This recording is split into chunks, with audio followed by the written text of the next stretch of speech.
a host of people who've come together to enjoy what they hope to be some grand athletics over the next 5 days of competition. As the track and field gets into its stride, and the men's decathlon having started already. The discus throw final is the first field event to be contested. We'll see some of the strong men of Southeast Asia go head to head for gold, silver and bronze. Confirmation then, an area record for Sutisak Sengkon, 10.94, Aries Toledo just behind him.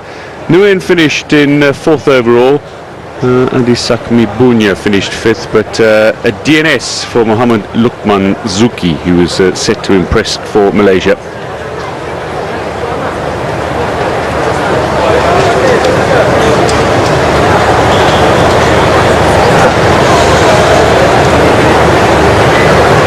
Preparing on track for the women's 100 metre, first of 2 semi-finals. So semi-finals and finals to be run on opening day of both the men's and women's 100 metres. The second semi-final will see silver and bronze medalists of the 2015 SEA Games going head to head. No gold medalists.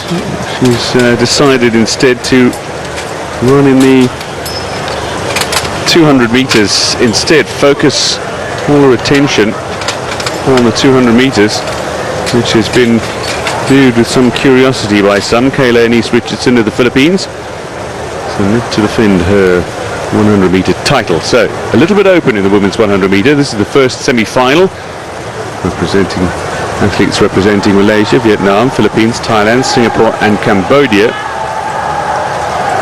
And in the first heat, this will be the slower of the 2 heats. The athletes with slower qualifying times.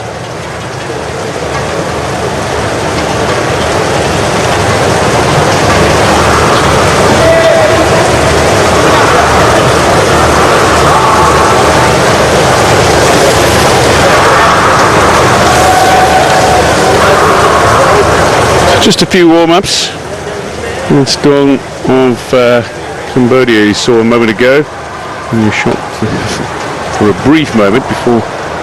This is Nelson of Philippines alongside Wendy N of Singapore. She's just wanting to go below that 12-second mark. Well, plenty of opportunity to post personal bests, national records, games records, area records at these games, as we've seen previously. I think there were no fewer than 11 games records that was set at the previous Southeast Asian Games, hosted by Singapore in 2015.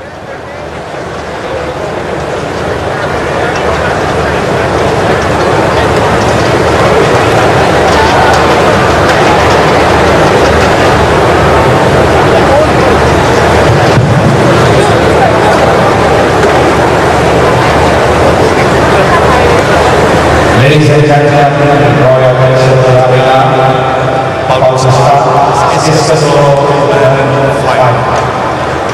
Introduction of the competitor number 167 is Muhammad Irfan Shah, representing Malaysia. Well, while we look at the women, the discus finalists are being introduced. Narong Benjamin, representing Thailand. Competitor 142, Abdul Rahman Lee, representing Malaysia. Ladies and gentlemen, we now meters, Malaysian record 69.32 meters. Ladies and gentlemen, let us begin Discus and final.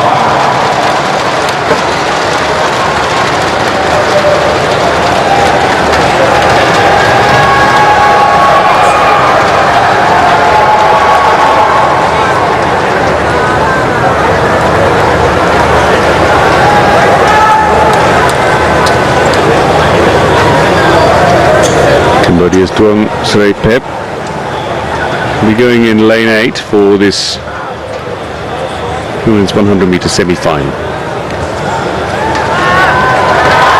So introducing the athletes and being warmly recognised from the host nation.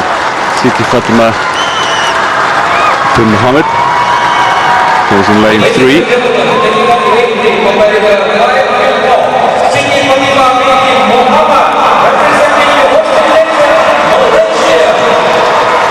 Going in lane 4, led to Chin of Vietnam.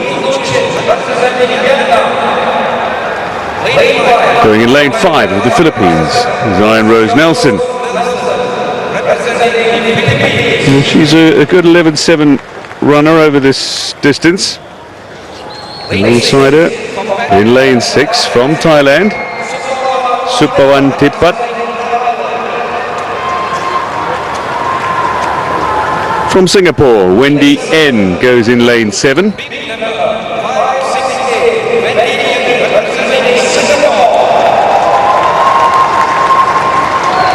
And Duong Srepep of Cambodia will go in lane 8.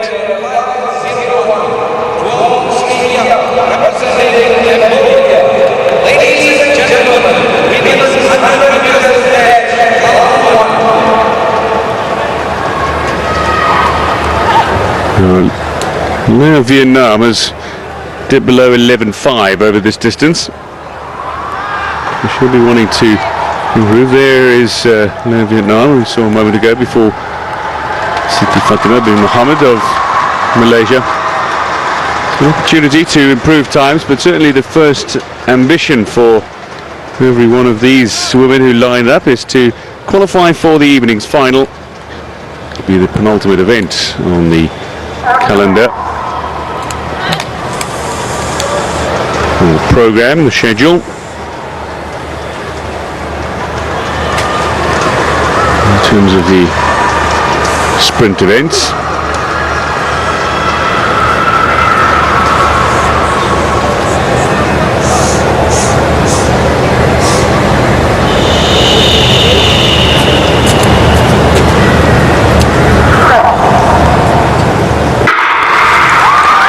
A pretty good start for Malaysia's Siti Fatima, and indeed Le Tun Tin just pulling away from the remainder of the field. It's a bit of a chase for the remainder. Battle for third, but it's easily going to be Le. 11.49. Well, it goes below 11.5. It's not her personal best, but it's the time she's well capable of running, just ahead of the Malaysian Siti Fatima bin Mohammed. A very good time for her. The remainder of the field just trailing in her wake. So Vietnam, some early signs. She'll be challenging for a medal. She'll have some competition, certainly from the likes of Veronica Shanti Pereira and Tasapon Manakit going in the second heat. But it's a good fine run. Not the best of starts, but she can work on the start. She's got the speed out on the track, particularly after the 40-meter mark, and just pulled away from the competition. Good little battle going on for third as well between Nelson and Tipat of Philippines and Thailand. In the end, it's a very confident victory, and so comfortable looking as well. Really didn't put anything in it, just very relaxed. Malaysian runner Siti Fatima bin Mohammed, you can just see that she's straining to try to keep up with her opponent, who looked ridiculously relaxed in crossing the finish line, almost a stroll over, and still dips below 11.5.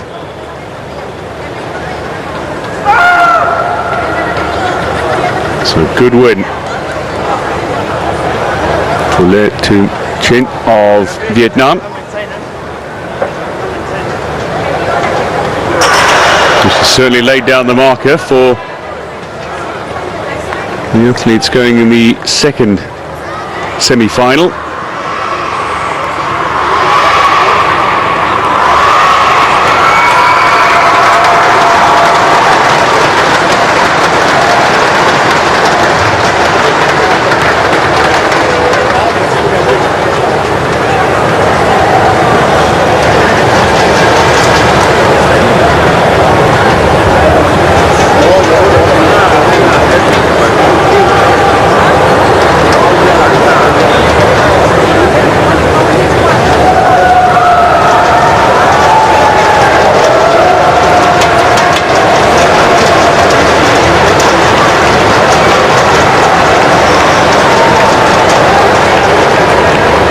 Confirmation then, it is Tipat who claims third, just ahead of Nelson after a very convincing run by Le Tu Chin of Vietnam. Nguyen only good enough for 12.18 and 12.86. It's better as a qualifying time of 13.11 for Duong of Cambodia.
Roaring approval from the local fans for Husnia Zulkifli.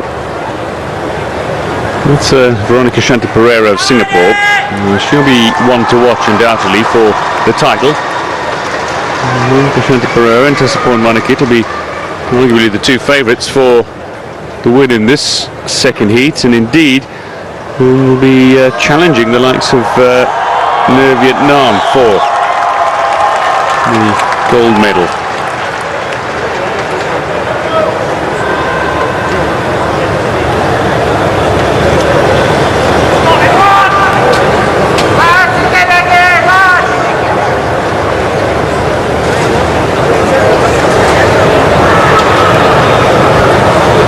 Siang hadirin teman-teman, sebentar lagi kita akan saksikan satu lagi acara balapan yaitu 100 meter wanita. Team Mong Thuyen of Vietnam going in lane 6. The athletes will be introduced shortly.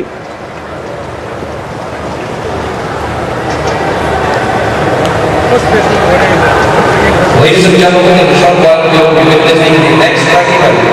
So confirmation of the start list then. Athletes representing Thailand, Malaysia, Vietnam, Singapore and Laos will do battle.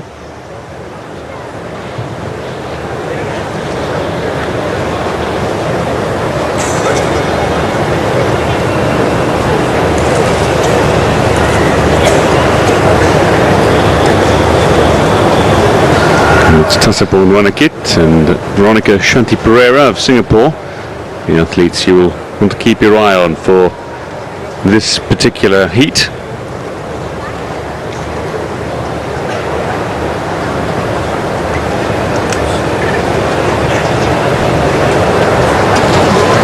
Pape of Laos going in lane 8.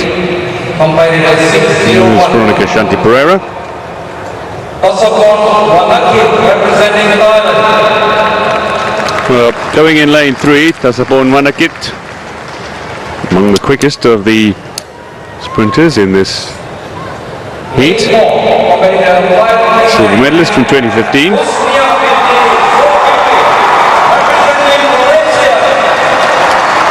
Husnia Zulkifli, representing Malaysia, will go in lane 4. Now she's already run sub 11.5 this season.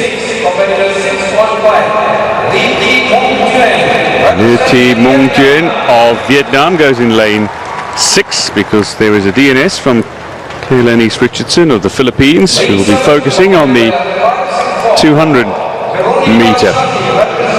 Veronica Shanti Pereira of Singapore goes in lane 7.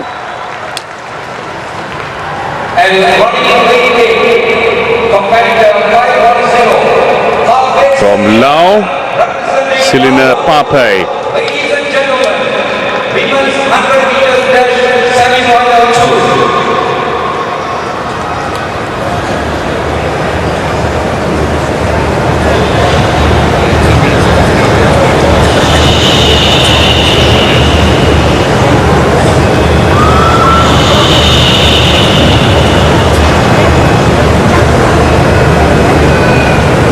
So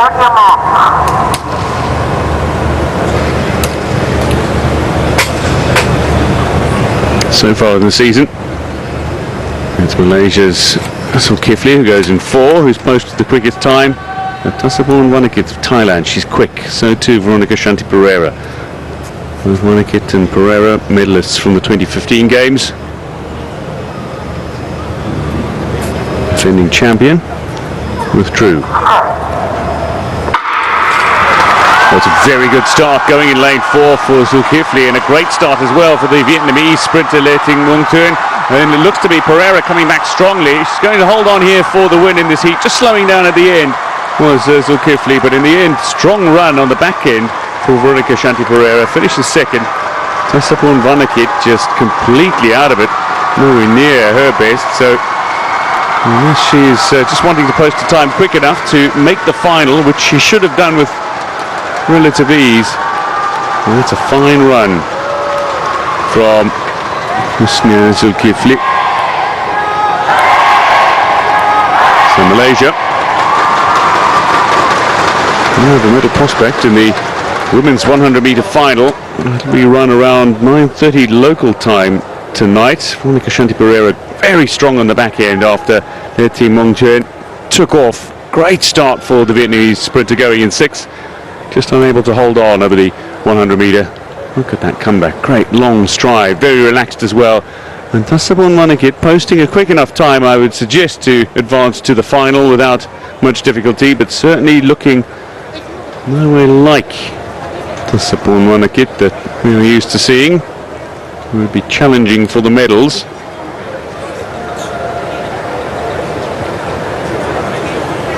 Not a very easy run for the Thai sprinter. But it's Malaysia who has the win in the second heat of the women's 100-meter semi-finals.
Enormous media contingents gathered for the Southeast Asia Games.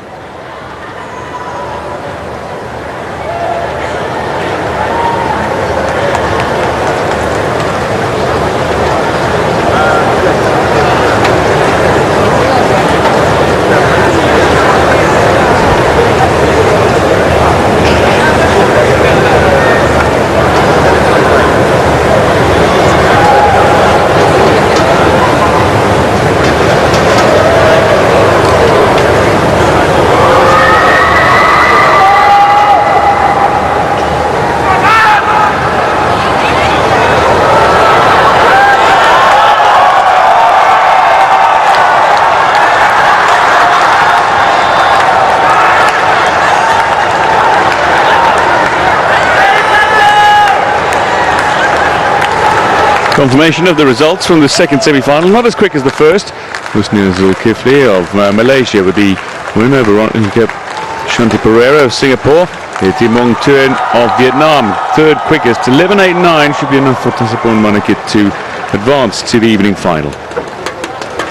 And she does so by the skin of her teeth, so to speak. So 2 Vietnamese athletes, 2 Thai athletes, 2 Malaysian athletes, and one sprinter from Singapore and one from the Philippines will do battle for gold, silver and bronze at 9:30 local time.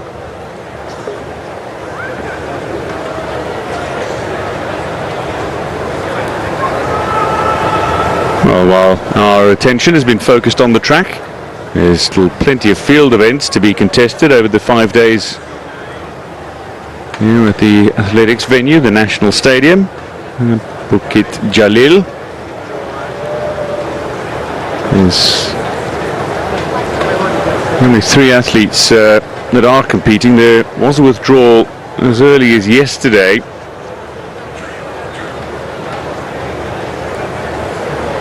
The real battle will be for the other athletes to try to send the discus beyond the distance that Mohammed Irfan Shamshuddin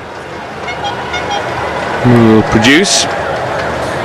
This is his compatriot, Abdul Rahman Lee.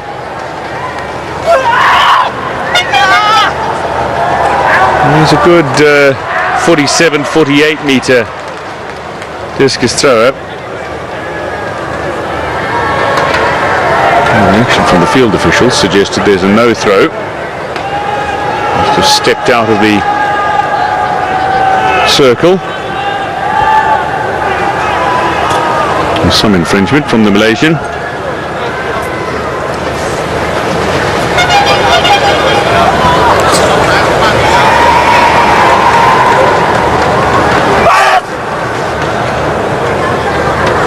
This is the man who is best in the discus in Southeast Asia. He's proved that time and time again.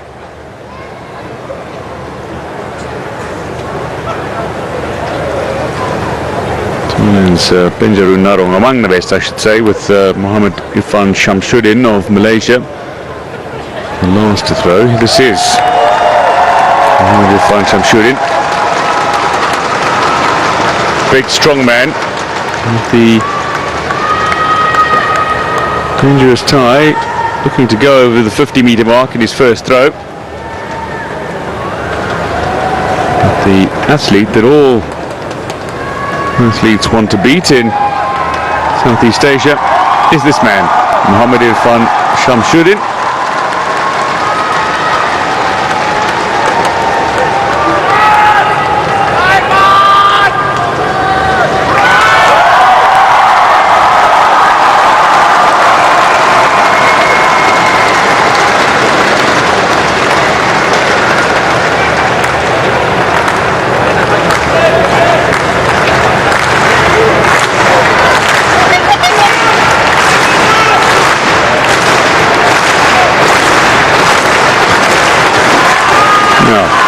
He got enough here to go over 60 metres.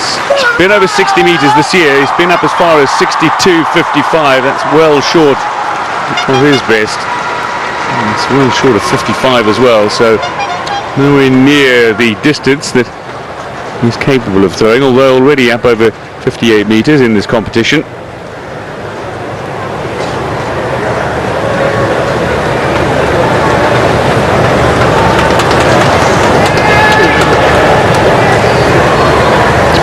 Speed. I'm trying to build as much momentum as possible. Not a huge trajectory on that one. Just coming out a little low, a little flat, not allowing too much height underneath it. Perhaps just the trajectory a little wrong. There's a shake of the head after that throw, but he leads nonetheless with 1 round to go. 58.36. Enough. That final effort was would have been below the 55-metre mark, and clearly stepped out of the ring to have it registered as a no throw, which is what some athletes want to do when they have disappointing throws. Abdul Rahman Lee, what's he got in his final effort?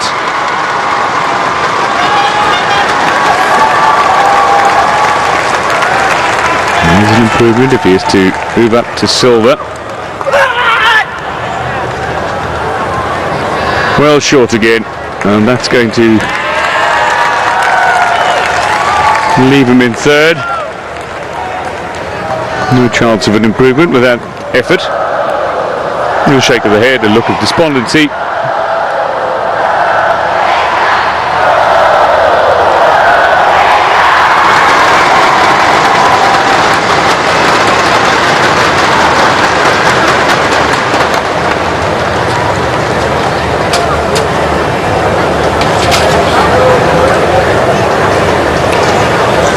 So we move on to the men's 100 meter semi-final number 1. These athletes from Laos, Brunei, Singapore, Philippines, Thailand, Indonesia, Malaysia and Cambodia that go in the first heat.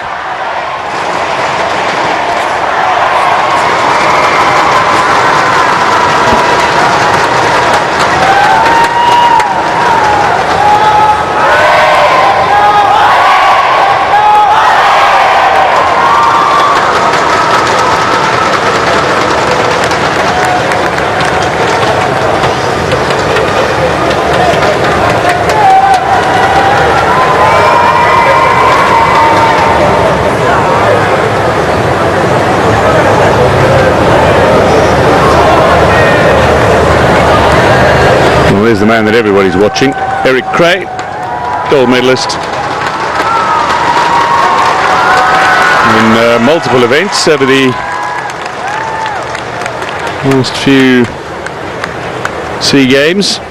And Eric Cray is one of those heroic athletes.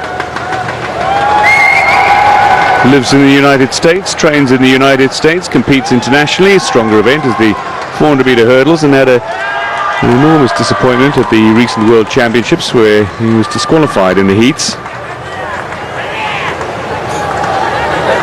And set a national record at the last SEA Games, a 10.25 on his way to gold. And wanting to defend his title. And this is the first of 4 races that he will compete in on day 1 of the athletics competition. It's a tough schedule for Eric Cray.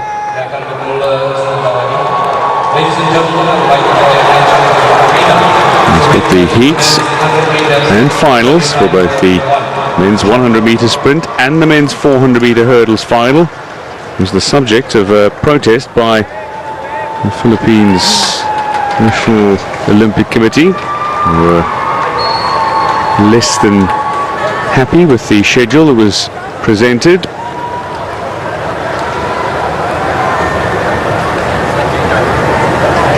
Ultimately though, their appeal was rejected by the local organising committee.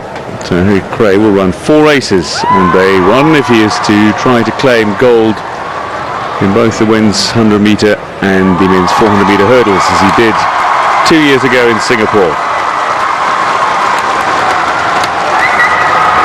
The athletes just waiting patiently for the start time, and then the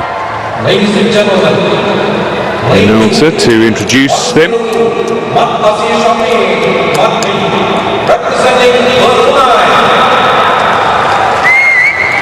Nandawat of Laos goes in lane 2.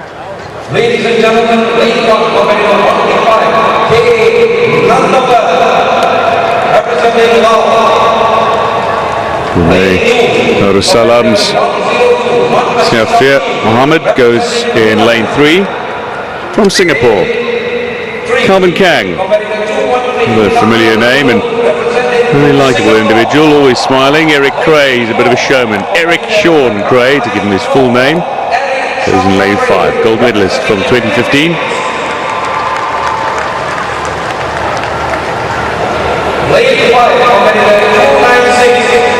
In lane 6, Pitsara Namsuon of Thailand. He's got a 10.36 this season, so he'll be confident of not only making the final, but indeed challenging for the medals come final time. Yaspi Bobi, he's been on the podium, silver medalist in 2015 behind Cray. He goes in 7. Jonathan Yepo of Malaysia goes in lane 8 and being warmly welcomed by the partisan crowd that sit in the grandstand here at the National Stadium.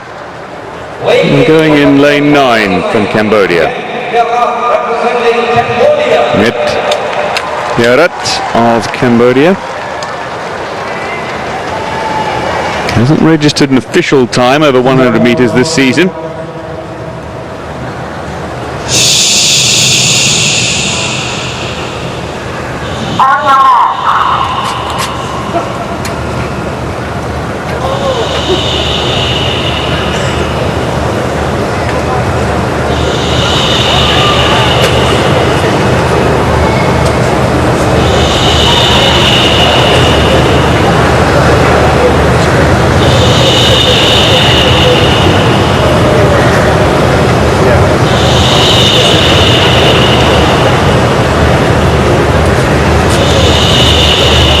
Semi-final number 1. The men's 100 metre gets underway. Very good start from Syafia Mohammed of Malaysia, but he's being left behind. It's great from Eric Cray once he got into his stride. Now just looking around, it's nothing more than a stroll. It's a good push in the end from the Malaysian.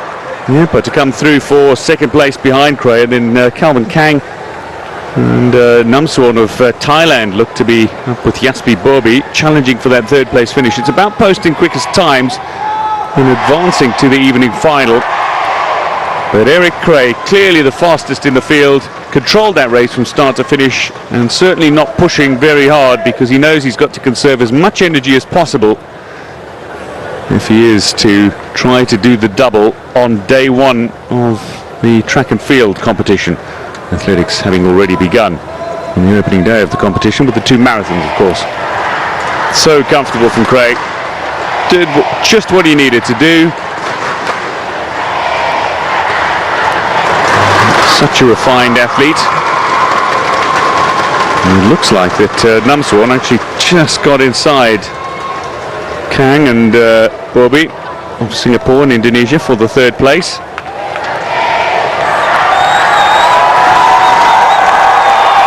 And if you're finishing in the top 5, you've got to be fairly confident of your time.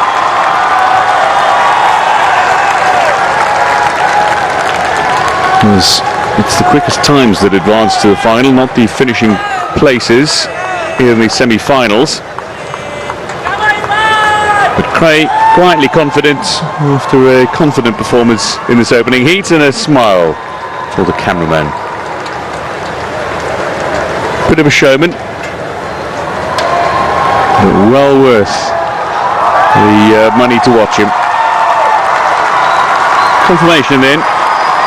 In Malaysia, they like the sound of Yepa finishing third. It was Namsuon who tucked into that third place, just ahead of Bobi and Kang. But look at that, 2/100ths of a second separate 3 to 5, which gives you an indication of just how close they were.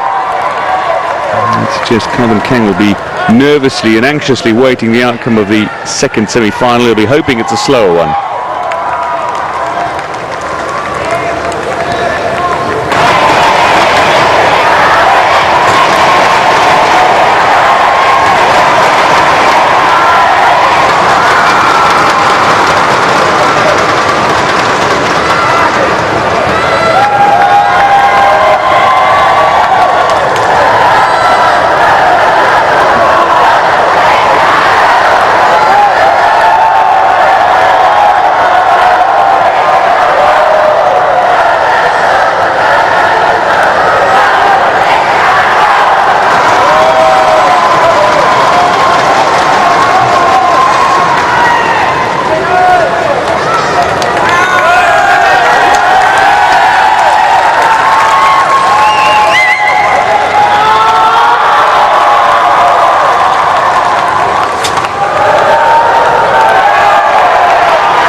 Confirmation then of the start list for the second semi-final of the men's 100 metre. Cambodia, Thailand, Indonesia, Malaysia, Philippines, Brunei and Singapore, the countries represented by athletes that are trying to post times quickly enough to be one of the finalists, one of the 8 finalists for the 100 metre sprint final, which will be completed at 20 to 10 local time. Day 3 of the athletics, day 1 of track and field.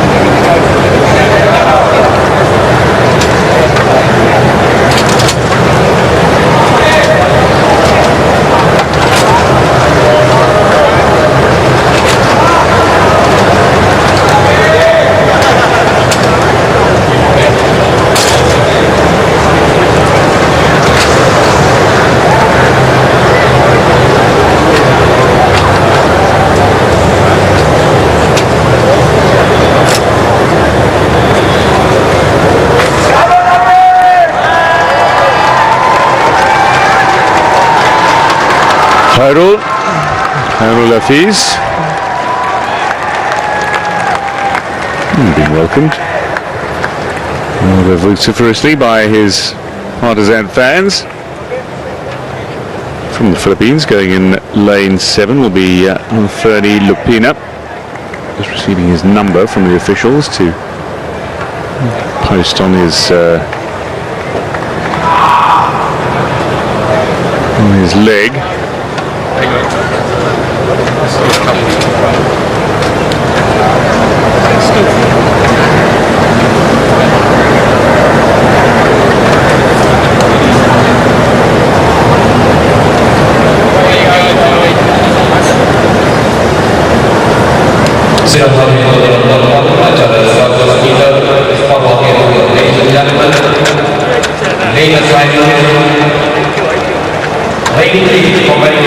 So Pen Sokong of Cambodia will go in lane 2 for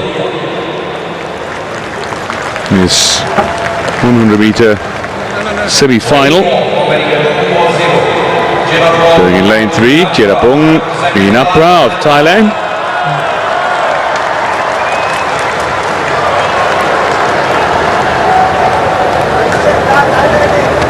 Lane 5 of Mexico, 1 to 7 is Wandi representing Indonesia. Well, Iswandi, he's a multiple medalist at the last 2 games. He's won silver and bronze. Hasn't been an Indonesian champion since Franklin Barumi in 2011 though. Maybe wanting to change that. Hairul Hafiz of Malaysia will go in lane 5. Going in lane 6 on his outside, and Fernie Lupina of the Philippines.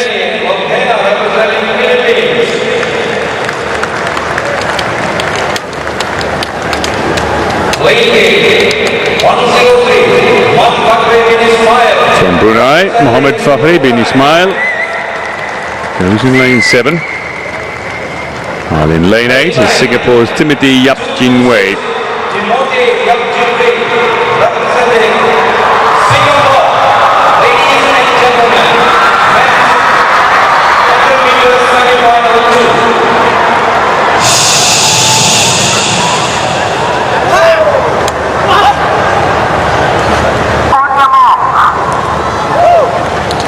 Cherapong and Iswandi wanting to battle Hairul Hafiz certainly for top spots in this second semi-final. They'll be wanting to post quick times. And Eric Cray is comfortably through. Well, something wrong with the starters.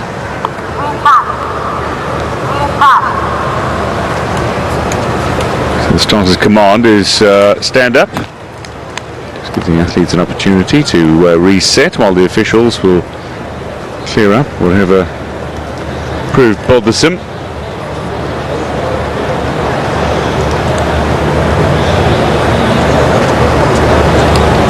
green card being proffered by the official, confirmation that there was nothing malicious or nothing untoward by any of the athletes, and certainly nothing like a false start. We're no longer given a warning. Your warning is as you enter the race. First false start, disqualified from an event, which can be cruel, some suggest, that particularly the larger events where they run every 4 years, and one false move and just a moment of madness can destroy 4 years of preparation. It's really since the introduction of the great man Usain Bolt that so many of the athletes have become showmen.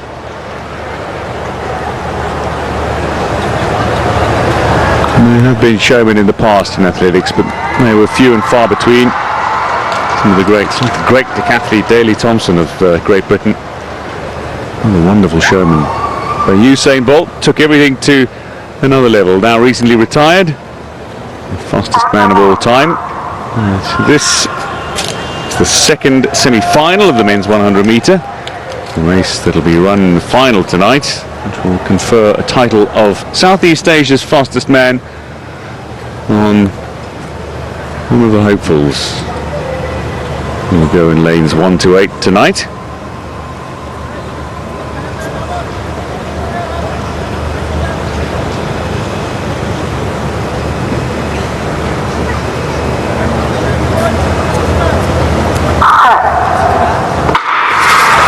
Good start going in lane 3 for Thailand's Tirapong Minapuru. He's not able to hold on those. Hairul is just controlling the speed. It's Iswandi who's battling away. They'll finish 1, 2, 3. Hairul looking very comfortable in controlling that race. Tirapong Minapra of Thailand finishing comfortably second. Iswandi third. And it's all other times that they are posting to see whether or not they advance. And it's great for the Malaysians. That was Malaysia's Mohammed Irfan Shamsuddin, who came to congratulate his compatriot. He's just won the men's discus throw final, but he's just come to applaud the winner of the second semi-final of the men's 100 metre, Hairul Hafiz.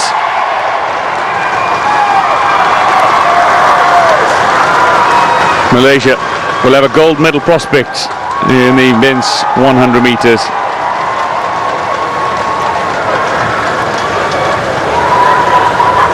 Good race. It was a very good start going in lane 3 for Tirapong Minapra. Got him a good advantage. Iswandi a little slow this time. Really battling overall. The remainder of the athletes. Lupina finishing 5th overall. Bit of a battle between Yap Chin Wai of Singapore and Mohammed Fahri bin Ismail of Brunei. But the focus very much on those at the forefront as they finish. Malaysia, Thailand, Indonesia, 1, 2, 3. Hafiz, Minapra, Iswandi. Looks very easy, does Hairul Hafiz.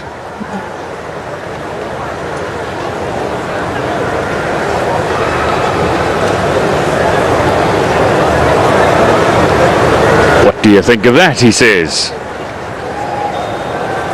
And acknowledges the home support.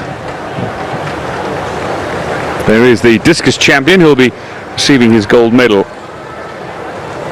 shortly.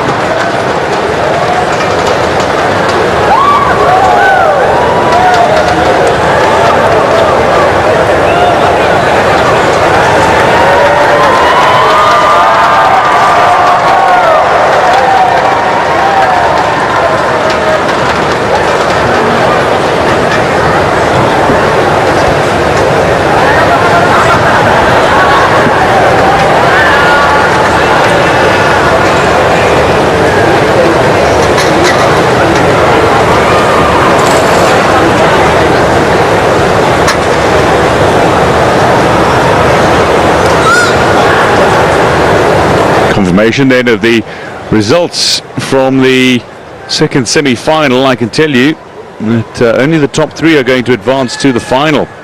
Men's 100 metre, and that is going to be Hafiz Munapra and Iswandi who advanced. Iswandi might have been a favourite for a medal with having picked up silver and bronze in 2013 and 2015, but he's really going to have to put in some effort.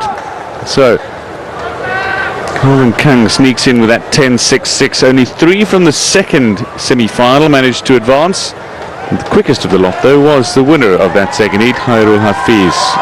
Set for a very interesting battle because Eric Cray controlled that race from start to finish in the semi-final.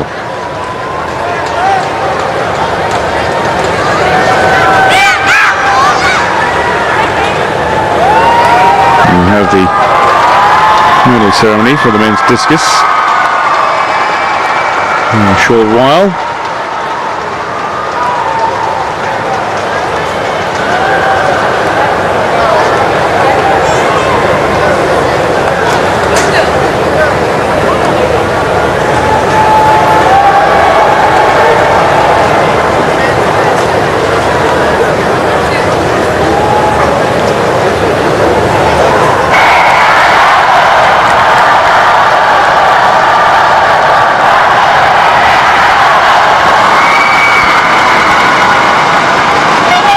Final throw from Abdul Rahman Lee.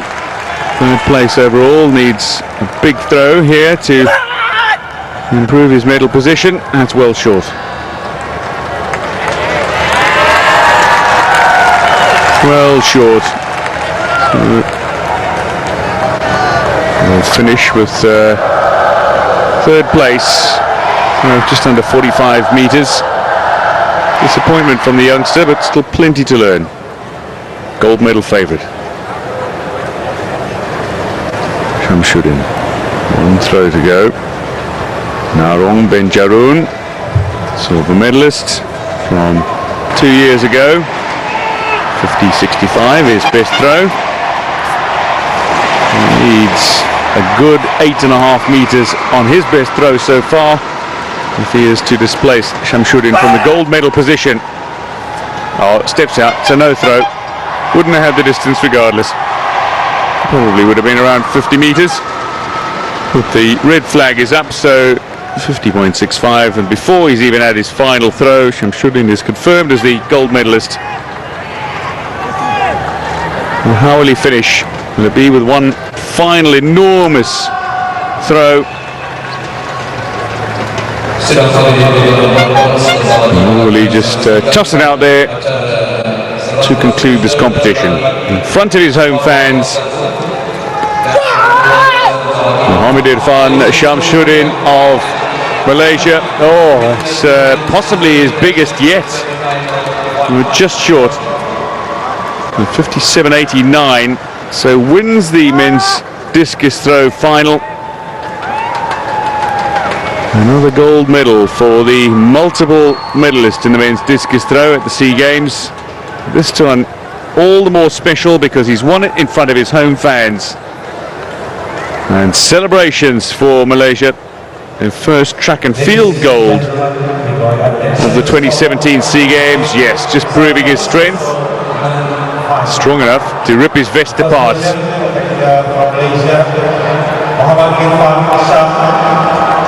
Mohamed Irfan Shamshuddin of Malaysia, gold medalist in the men's discus throw, a distance of 58.38 metres ahead of Thailand's Narong Benjaroon. They finished 1-2 for the second SEA Games in succession. Just over 50 metres for Thailand's Benjaroon, and Abdul Rahman Lee 44.8, good enough for third.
Just a few warm-ups for the men competing in the men's decathlon. The second event, the long jump, is nearly upon us.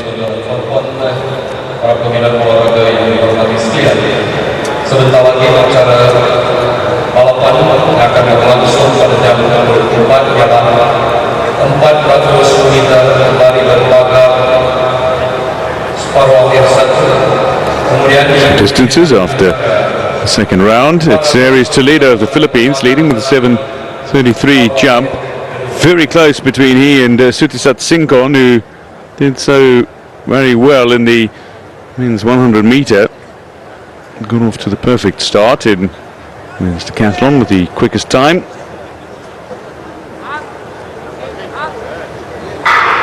Here's Toledo and Sutisat Singkon showing the signs of challenging the defending champion Nguyen Van Huê of Vietnam. Here's Sutisat. Currently second overall. Semi-final 1 and 4 minutes men's 400 meter hurdle semi-final 2. Third jump. Needs to make this count.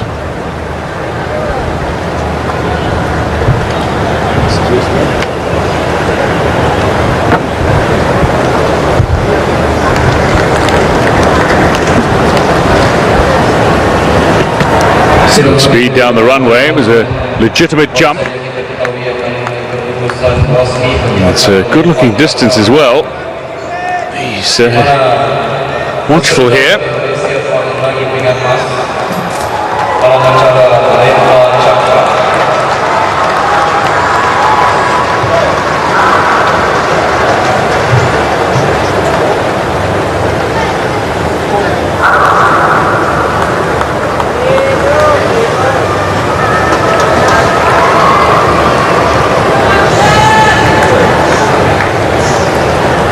We head back to the track where the men's 400 meter hurdles first semi-final will take place. And the second of 4 races today, prospectively, for Eric Cray, who will go in lane 4. The defending champions, that includes from Indonesia, Philippines, Vietnam, Malaysia, Laos and Thailand will go in the first semi-final.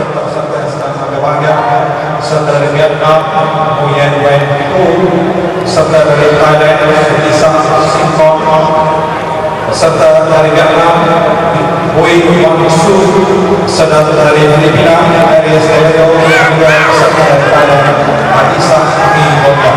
Pada papan acara akan Indonesia yang kedua, lakukan jauh sedang berlangsung.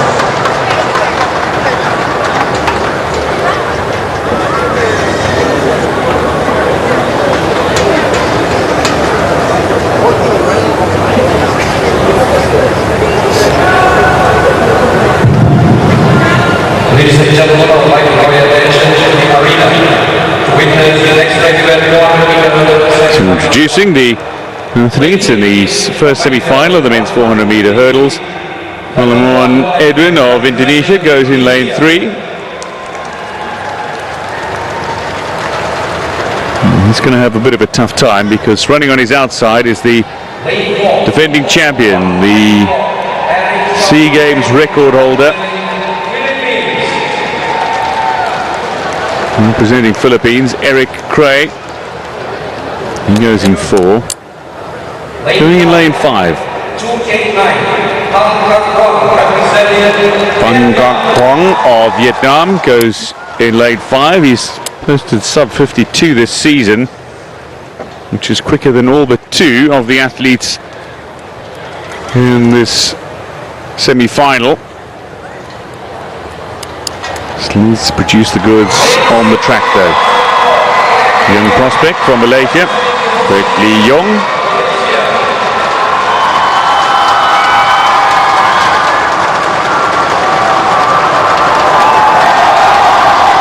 .52.81 his best this season, 52.81.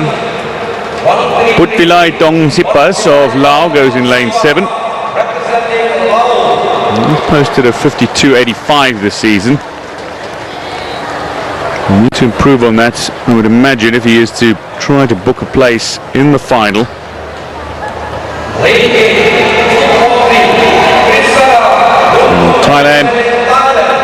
Kritsara Punmoon.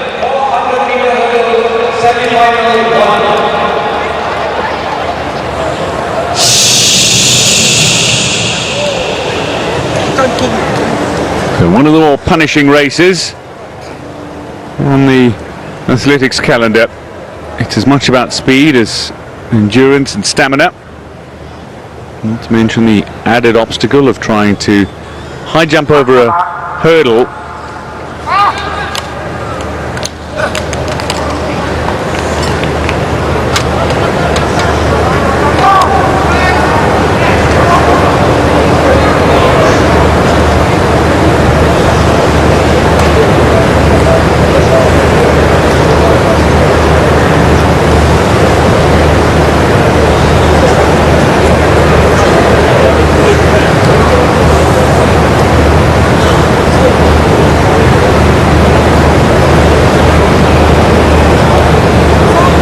Taking an awfully long time.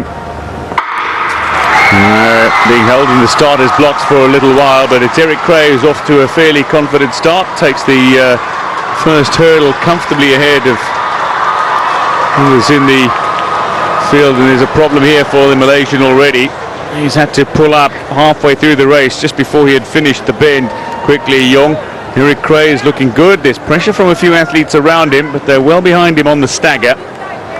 So Eric Cray, this is his second race of 4 in the day if he is to go on and try to do the 100 meter 400 hurdles double as he did at the last SEA Games. So he is conserving energy. Don't read anything into the result here. All he'll want to do is post a time quick enough to see him through to the final, which he should do by strolling across the finish line here. Just clipping the final hurdle there, Edwin of Indonesia. But Eric Cray won't win here. 52.53 for the Vietnamese Pan Ka Quang, who claims the win in this race. Eric Cray finishing second, and a fairly comfortable third for Halamoan Edwin, who, had he not clipped that final hurdle, would have been infinitely closer to the two around him.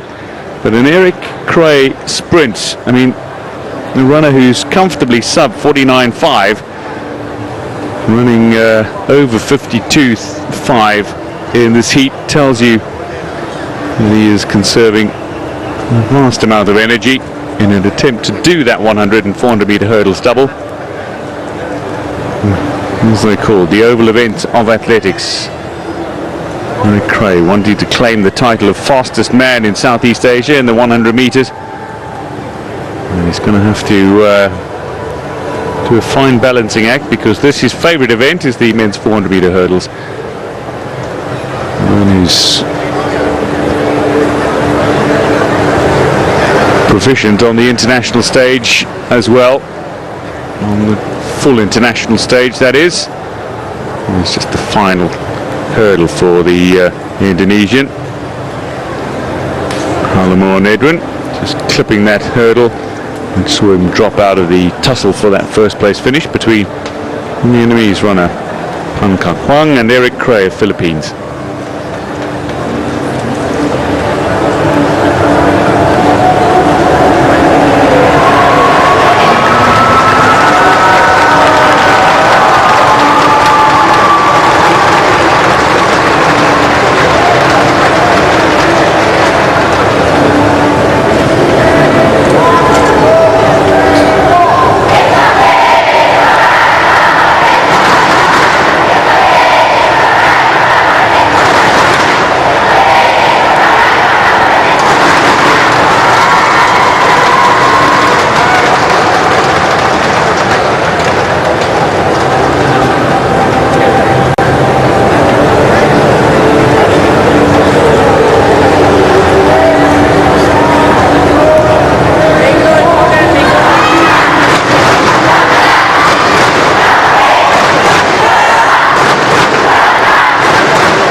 gentlemen,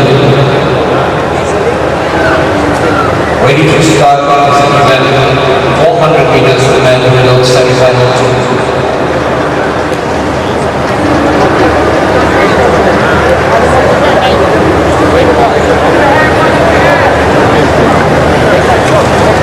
Ladies and gentlemen, weight 290, quite representing. Now introducing the athletes for the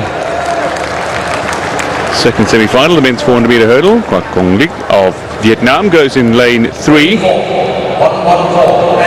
representing Indonesia. Andrian, salute to the cameraman, goes in lane 4. A representative from Indonesia. Weight 202. Medina Francis Tiago, Philippines, 51.30 this season already, goes in lane 5. Weight 248. Natapong Vanom of Thailand goes in lane 6.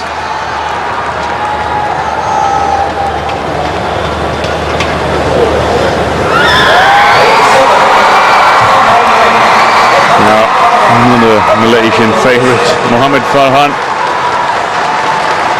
Youngster who's come through the junior ranks, goes in lane 7.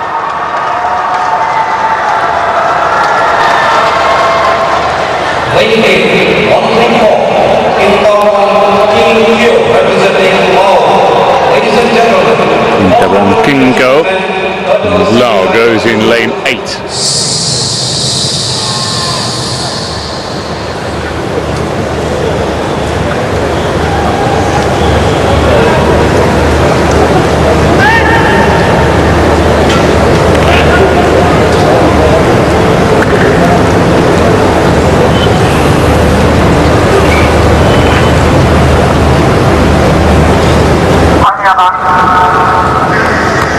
You'll probably be wanting to watch Clark and Medina battle with Andrian. We've had a battle throughout the 400 meter hurdles in years gone by. Certainly SEA Games silver medalist Clark and bronze medalist Andrian. But Medina beat Andrian in the Singapore Open. All three will be looking to comfortably qualify for the final though.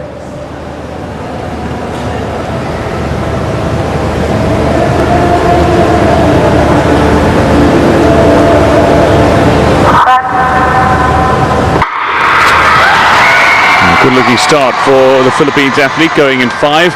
Medina looks fairly confident and he's first to hit the hurdle on the stagger. And looking like at the moment, just on the outside, Muhammad Farhan, who's got off to a fairly good start. Clark is looking confident going into 3. He's running a very steady race at the moment. Farhan might have been pushing just a little too early in an effort to keep up with the man from the Philippines, who's clearly in control of this race. Medina, he's not yet rounded the second bend and he's well in front. Needed to correct his run. Watch out for Kwok though, he is very strong and as a veteran of this race he has enough wiles to get himself into winning positions at any given point. Might not have enough here, and indeed Medina is going to control this race, so it'll be Medina to finish first. It'll be the Indonesian Andrian third after Kwok finished second. Natapong of Thailand finished ahead of Muhammad Farhan in the end, who just didn't have quite enough.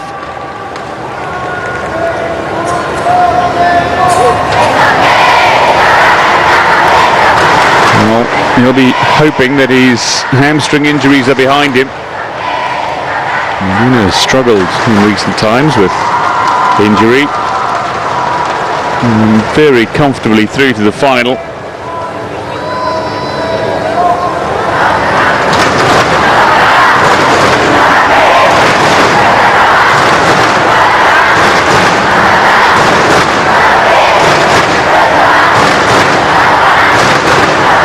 Eased up, just wanted to dip at the line to make sure.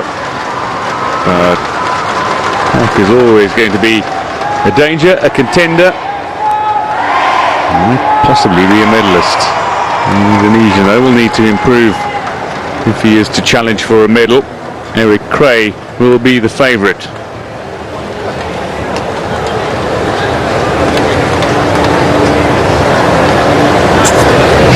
The Philippines claims the win in the second heat of the men's 400 meter hurdles.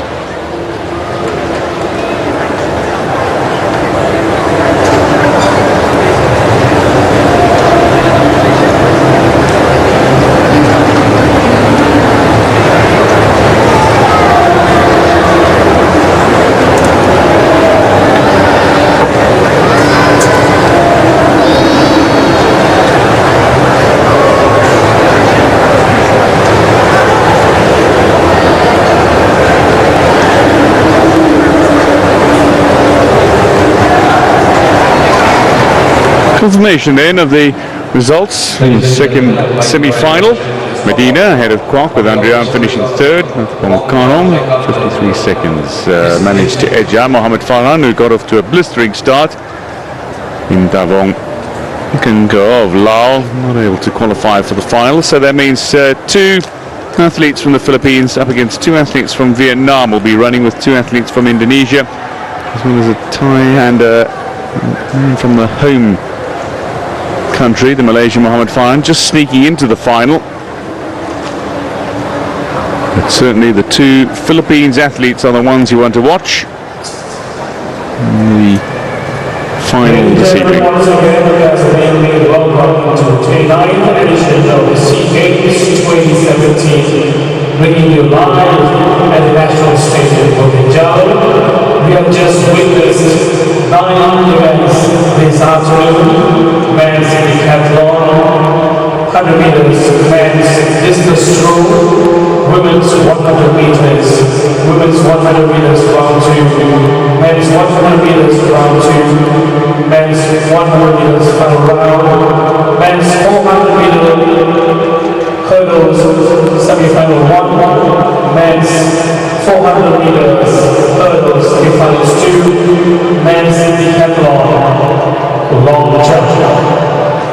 Congratulations to all winners and thanks for being here, participants and our spectators. Please give a big round of applause to all winners this afternoon.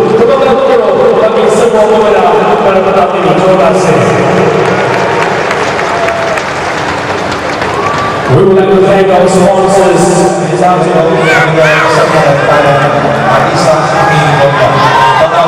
Just concluding the action in the men's decathlon long jump. Currently third overall. Hui of Vietnam, looking to improve on his distance. Will be wanting to edge over 7 meters if he is to get himself beyond where his opponents are. Ladies and gentlemen, And a no jump for Hui Phan Su of Vietnam in his final jump. competitor 1, 2, 3. The number 1 representing Vietnam. So Arias Toledo currently leading the men's decathlon, currently leading the long jump.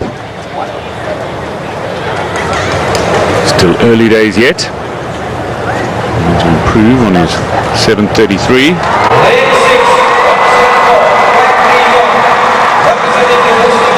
Very good looking jump. We had some big distance on it, but the disappointment is the red flag. Very close to that line, and he looks at the size of that jump but realizes that that would have been well ahead of his best. Well, the officials just pointing out where his toe had landed in the plasticine on the board. So Sutisak Singkong, a jump of 7:56, means that he is now claimed top spot in both the men's long jump and the men's 100 meter, the first two events of the men's decathlon. Very good start for both the Thai and the Philippines athletes. The defending champion, Nguyen Van Huy, 6:57, finishing fourth in both the 100 meter and in the men's long jump. So Lukman Zuki of Malaysia didn't start, and as it stands, it is Singkon who's leading, 1,824 points after two events. The distances and the times and heights by the athletes over the 10 events are converted to points. Here is Toledo, currently 1,765, third. Defending champion, only 1,441 for Nguyen, a man whose record stays all the way back. He was set at 2009.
next track event is scheduled at 4:40 is men's 20,000 meters walk final.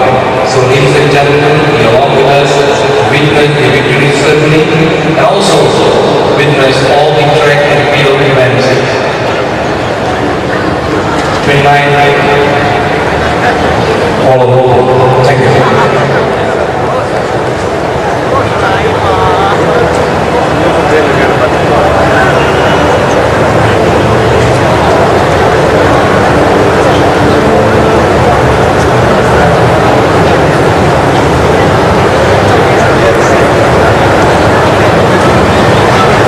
Ladies and gentlemen, please stand by at approximately 5 minutes time as we will have the victory ceremony for the men's discus throw.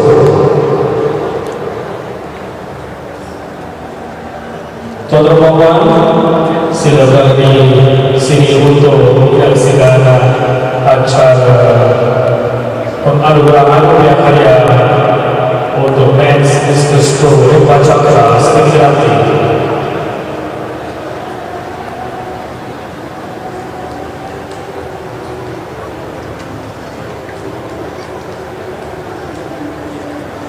Ladies and gentlemen, 2 gold medals have already been awarded to the athletes, and today we brag another gold medal for the discus throw. So shabash, kudos, and congratulations to all our gold medal winners, silver medal winners, and bronze medal winners.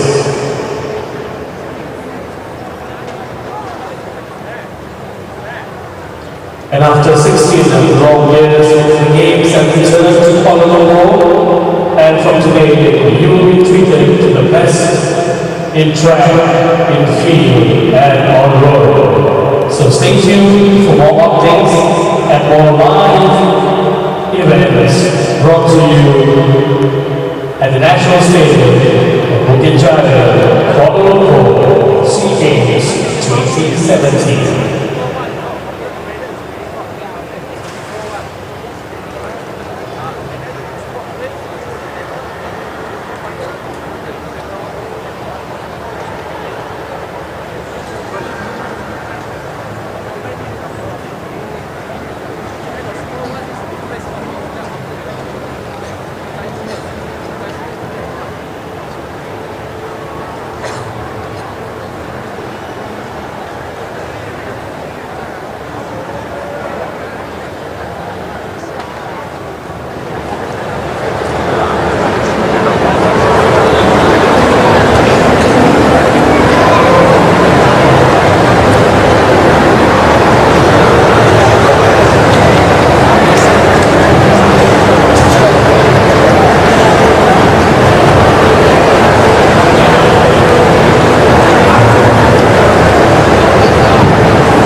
Ladies and gentlemen, the beginning ceremony will take place right now.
This is the victory ceremony for the men's discus. Malaysia get to celebrate momentarily a gold medal as their national anthem blares out around the Bukit Jalil National Stadium.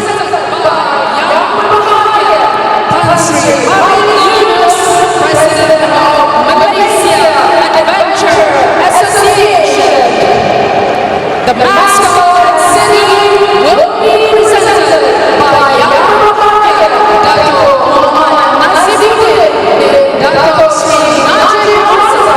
Vice President of Olympic Council of Malaysia. Ladies and gentlemen, bronze medalists, Malaysia,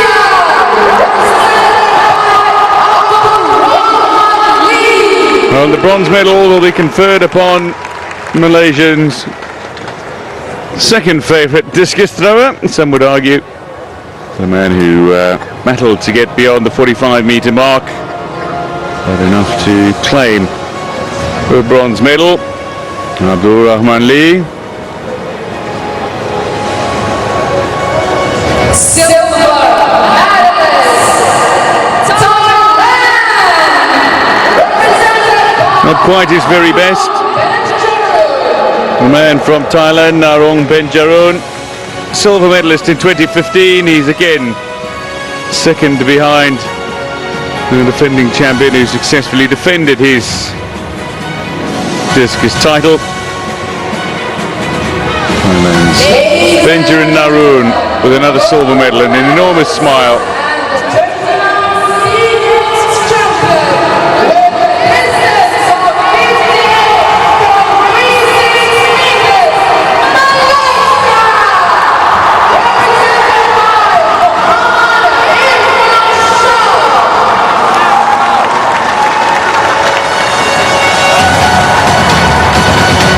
Mohammed Irfan Shamsuddin claims the gold medal yet again in the men's discus.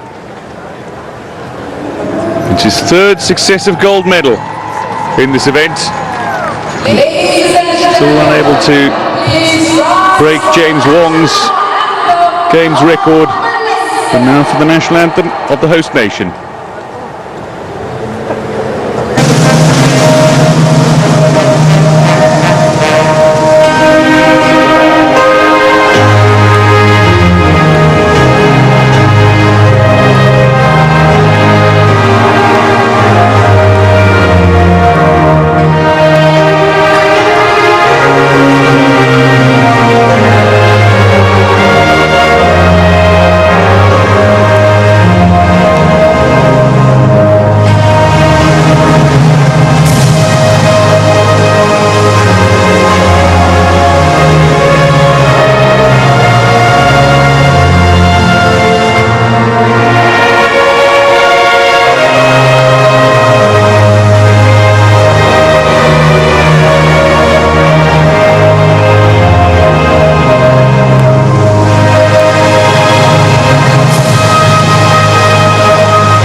2 medals to the already impressive medal haul at the 2017 SEA Games, the 29th SEA Games. As Kuala Lumpur gets to celebrate gold and bronze here. Mohammed Irfan Shamsuddin unable to break James Wan's SEA Games record, but still good enough for gold ahead of Narong Benjaroon for the 3rd SEA Games in succession. Abdul Rahman Lee takes bronze for Malaysia in 2017.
Dari upacara penyampaian hadiah, kita alih pandangan. Sebentar lagi kita akan saksikan acara berjalan kaki lelaki 20.000 meter berjalan kaki lelaki peringkat akhir. Untuk membantu kepada tuan-tuan sembilan peserta akan mengambil bahagian dalam acara 20.000 meter berjalan kaki lelaki peringkat akhir. Ladies and gentlemen, the next race event that is scheduled at 4:40 events 20,000 meters walk climb.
Sidang hadirin para pimpinan olahraga yang dihormati sekalian, sudah pun berada di barisan permulaan.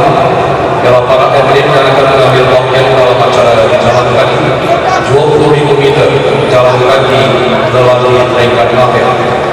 Untuk membantu para perempuan 9 peserta akan mengambil bagian dalam acara ini.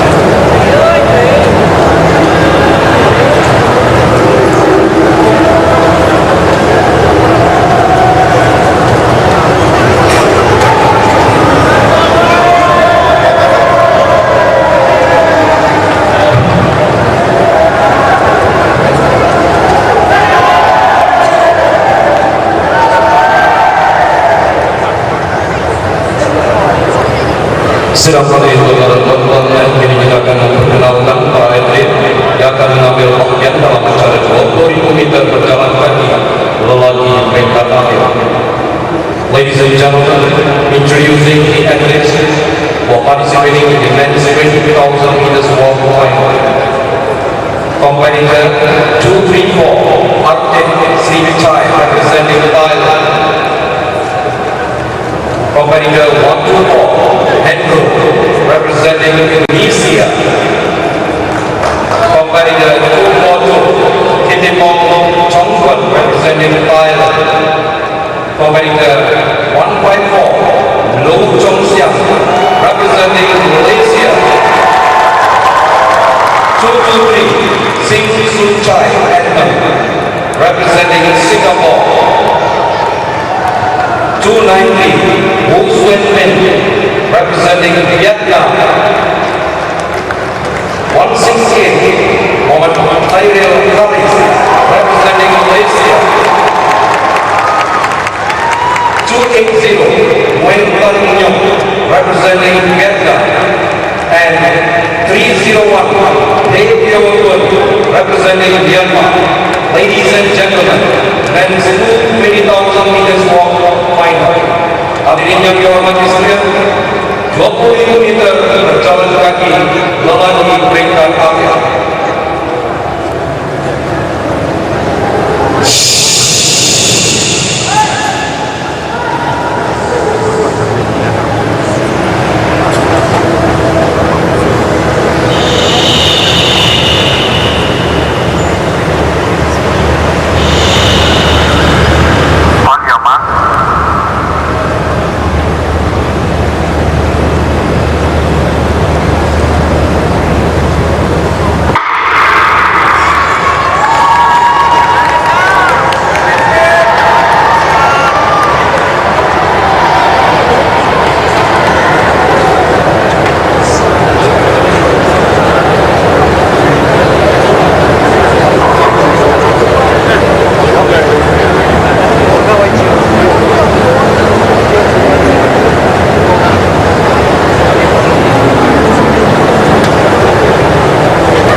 from the National Stadium of Punjab in conjunction with the 29 Sea Games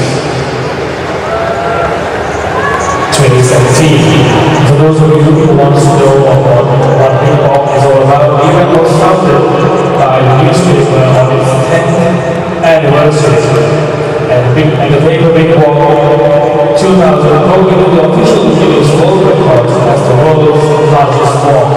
And today we are witnessing this 20-kilometer walk live from the National Stadium of India to the 29 Sea Games 2017. The last Sea Games 2015 in Singapore, we had 3 winners from Singapore, Thailand, and Vietnam. And today, the moment of truth, who will grab the gold, the silver, and the bronze? This 20,000 meters, 20 kilometers walk, finals.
Please do give them your support by clapping your hands and giving them all as much as you can. Give them the support as they need your support and encouragement as they go past every single event. Demikian silakan beri semua kali hebat kepada setiap peserta kita pada petang ini, bagi setiap musikant yang mereka buat untuk sama-sama kita saksikan siapa akan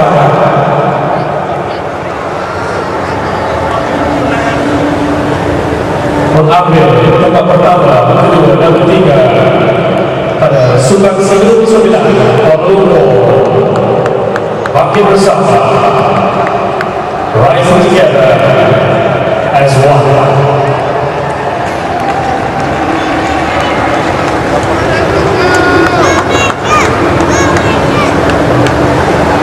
Kepada hadirin dan pendukung dan warga-warga sila temukan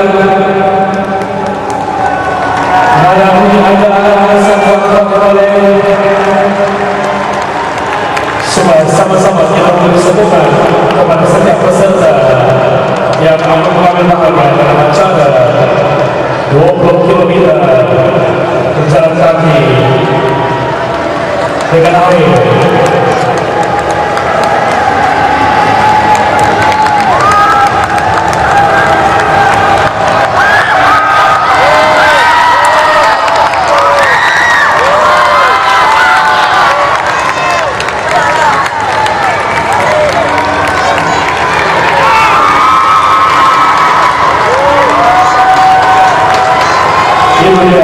peserta kita. Tepuk dulu anak-anak sekalian. Acara 23 berarti jalan kaki mereka akhir.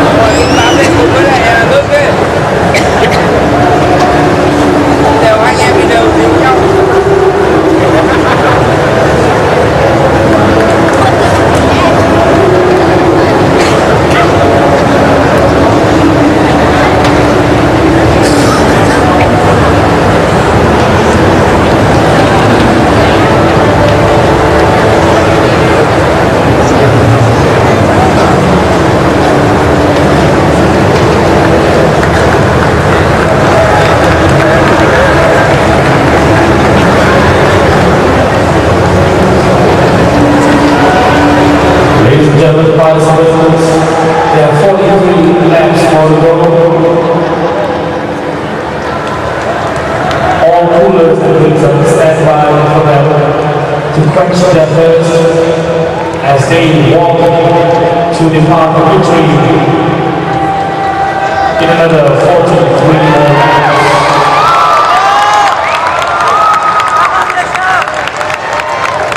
Athletics Champion commence 20,000 meters walk for 5 rounds.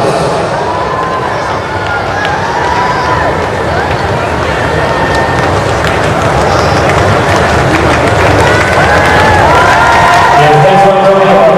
Clap for Alex Ware. Your support is much appreciated, ladies and gentlemen. Every time you see them pass by, give them your support, show them some love with your loudest clap and applause.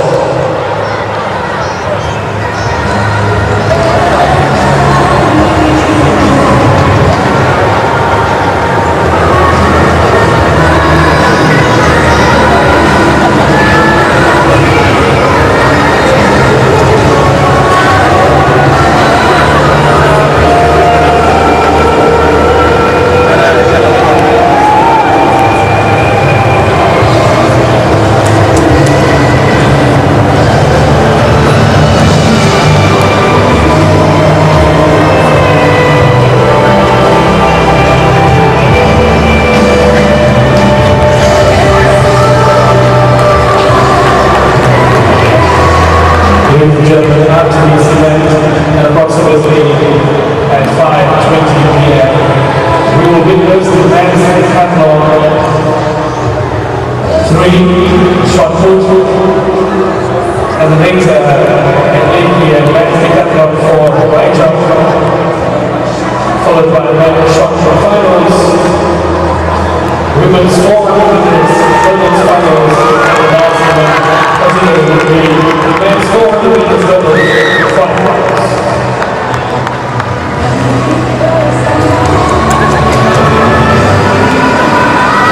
It has been a great day, despite the heat from the sun. We thank all of you for being here and giving continuous support, especially to our great participants. Yeah, Tepuk tangan dan sokongan yang hebat kepada setiap peserta yang kini mengambil bahagian dalam acara 20,000 meter berjalan kaki ringkat akhir Sulawesi yang ke-29 2017.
3,000-meter race walk. Thailand, Indonesia, Malaysia, Singapore, Vietnam, and Myanmar.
money.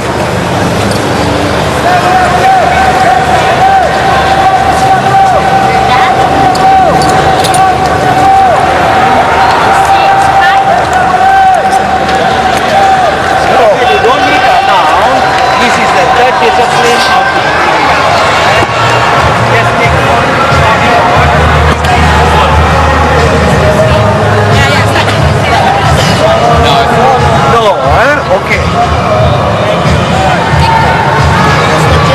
The men's decathlon shot put is set to get underway with leader after the opening two competitions. Sutisak Singlong preparing to heave the 16-pound shot put out first. A few warm-ups from the athletes in the build-up to this.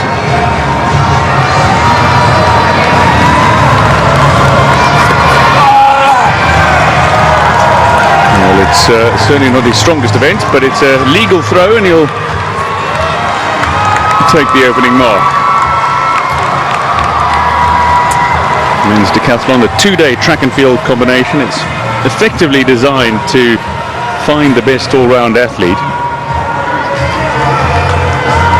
In the sprints, there are hurdles, shot put, high jump, pole vault, discus, javelin. A measurement of athletes over a period of 2 days and 10 competitions. It is particularly punishing. So the leader just using the glide technique.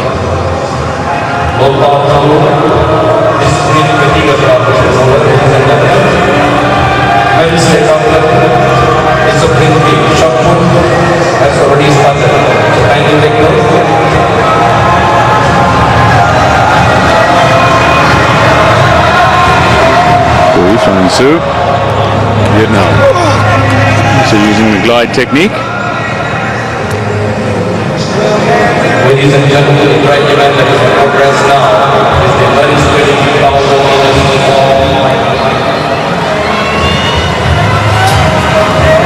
The athletes get all sorts of indications from their coaches, everything from when the wind is at its best or its worst to what they're doing right and wrong in their technique, what areas to work on, what areas to improve upon.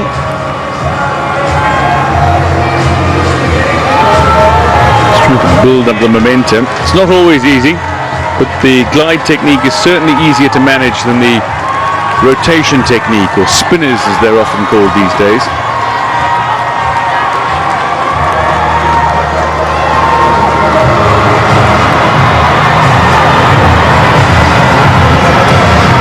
Dusak, Nibunya, Thailand.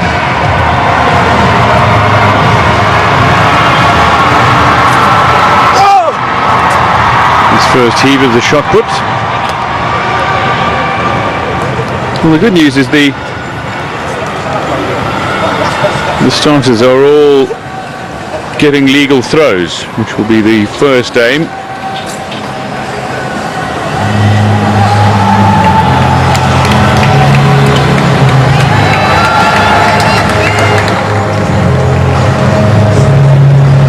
Representing Thailand, Nibunya, one of the 5 athletes that remain in the men's decathlon, with this being the third event.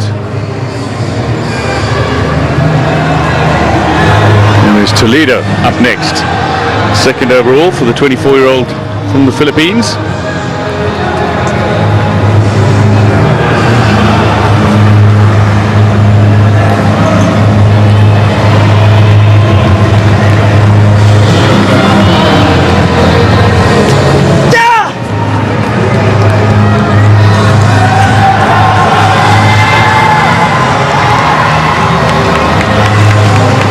Trying to build some momentum towards the back end of his throw.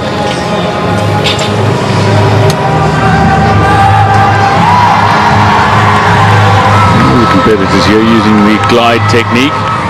And glide back from the furthest edge of the circle back towards the wooden toe block. If you clip any part of the top of it, You may lean up against it, but if you clip any part of the top of it or step over it, and using your balance, it'll be a no throw. These are all legal throws so far. 10 meters 68. And a smiley face for Aries Toledo of the Philippines. It's his third overall.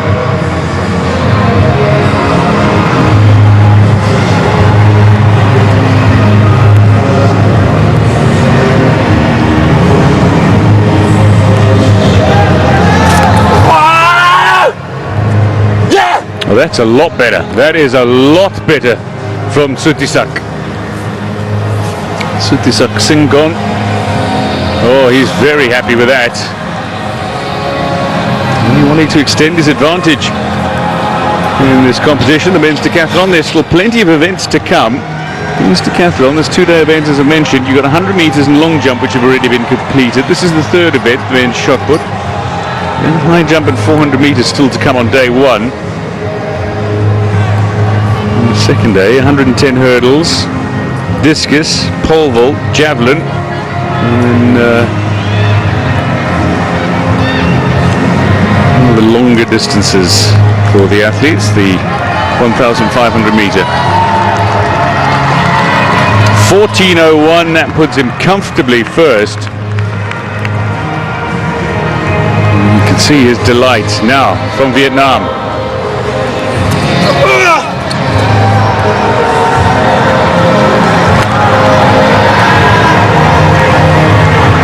Van Su isn't quite the distance he would have liked. More instructions from his coach.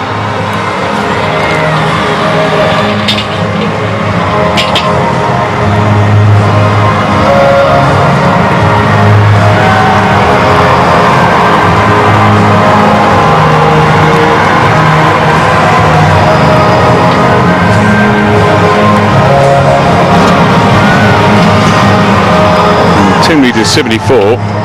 That's good enough for third overall. There's another Thai athlete in the men's decathlon, Adisak Minbunya.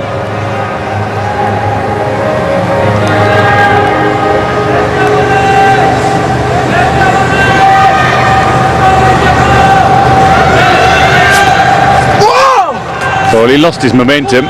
I think he'll gain some distance though, with some good strength from him, but he certainly lost his momentum in that glide. Just broke his rhythm entirely. He almost comes to a complete stop. Stops and then tries to spin it around. It's meant to be one flowing movement, but the strength of the man allowed him to almost get away with it. He lost so much momentum. But it looked like he got a really good distance on it, at least good enough for second. Indeed, confirmed, good enough for second, 11:80. And he's still some 3 meters behind his compatriot.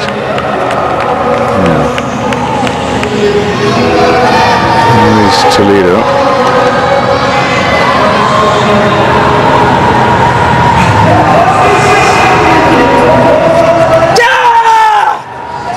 Only second overall.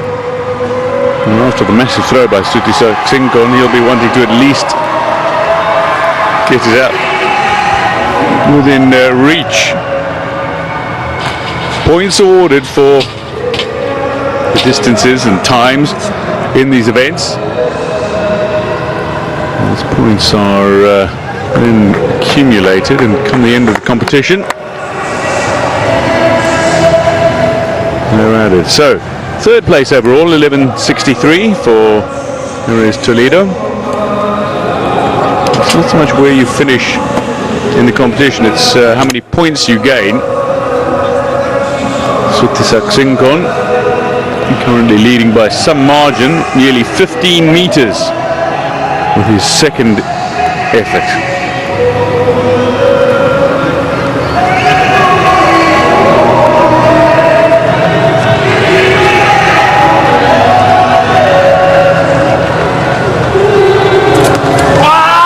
Much better. Good movement again. This time I don't think it's quite the distance, but good momentum, and he's certainly leaving the shot put out some distance. A little close to the edge of that 35 degrees section. It's extended out from the circle. flowing movement, but the trajectory of that is not nearly as high as it could have been.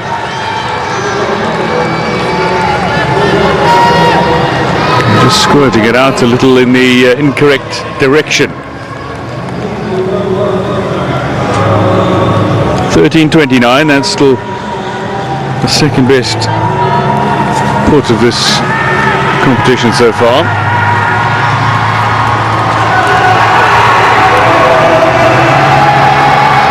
Representing Vietnam's interests following the withdrawal of the defending champion Nguyen Van Huê. Well, that's a no throw. It won't be measured.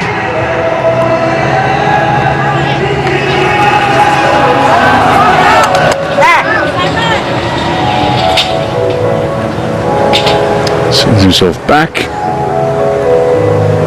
He must have lost his balance in the circle, and part of his foot hit the top of the toe board.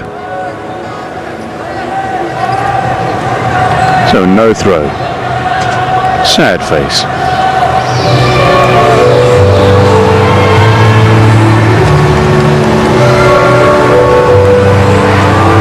Nadisak Minbunya.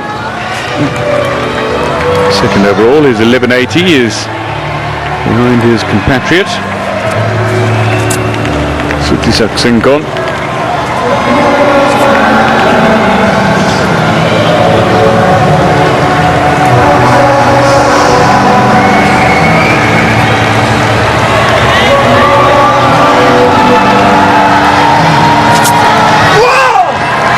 Improve on his 11-meter 80.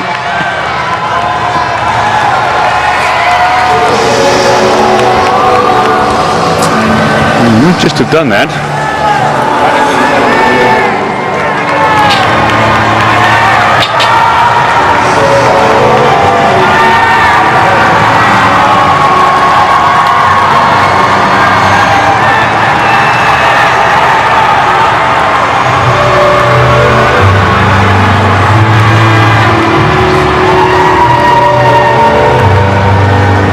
.66, very close, not quite, but still in second overall. With his 3 throws completed.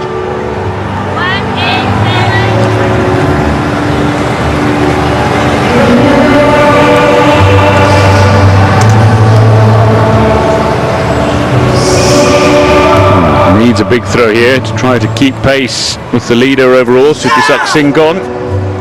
Trying to put too much effort in that. And Eros Toledo has left himself short of where he wanted to be, so he'll lose some margin on the overall leader.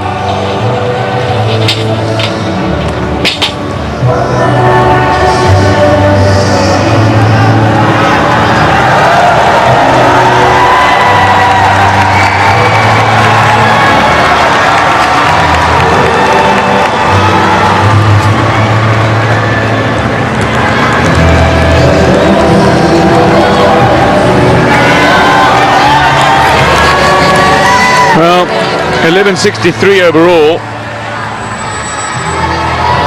None will be equated to points with 7 events to come. I'll leave him second overall. And now some margin behind Sutisak Singkon, who has to be fancied for gold after his performances in the first 3 events of this men's decathlon. He's finished 1, 1 and 1 in his 3 events so far.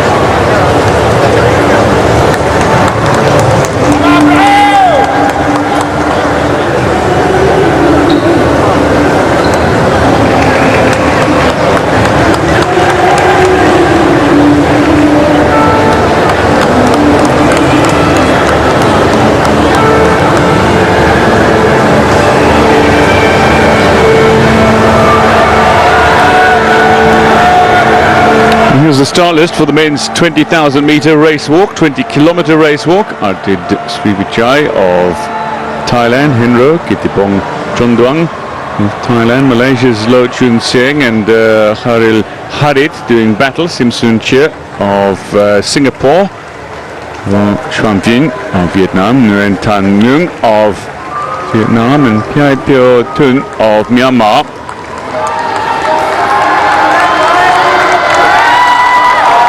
Nine competitors.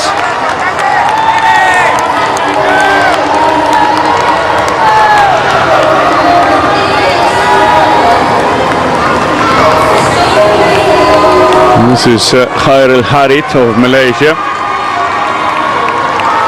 In the men's race walk.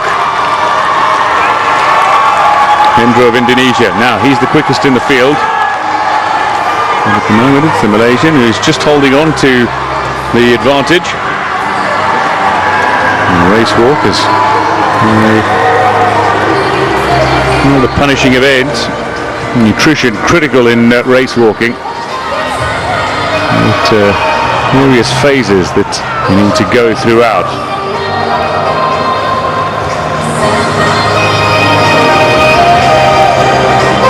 Coming up to for Artid Srivichai of Thailand. So these athletes are just over halfway around, and there will be an opportunity to grab some water and to rehydrate. It's entirely necessary. Not on the track. I'm trying to balance as well, not lifting your feet as you would for a run. In simple terms, the back toe needs to remain in contact with the track until the heel of the leading leg makes contact with the ground. That's in simple terms.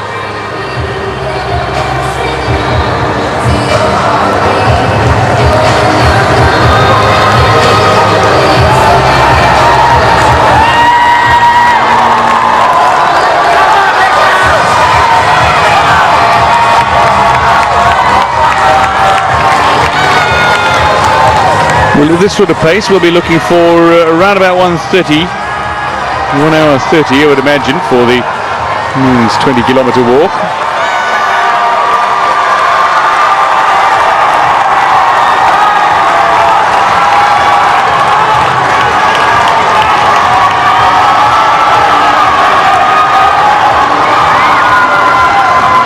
There are judges based at various positions around the track.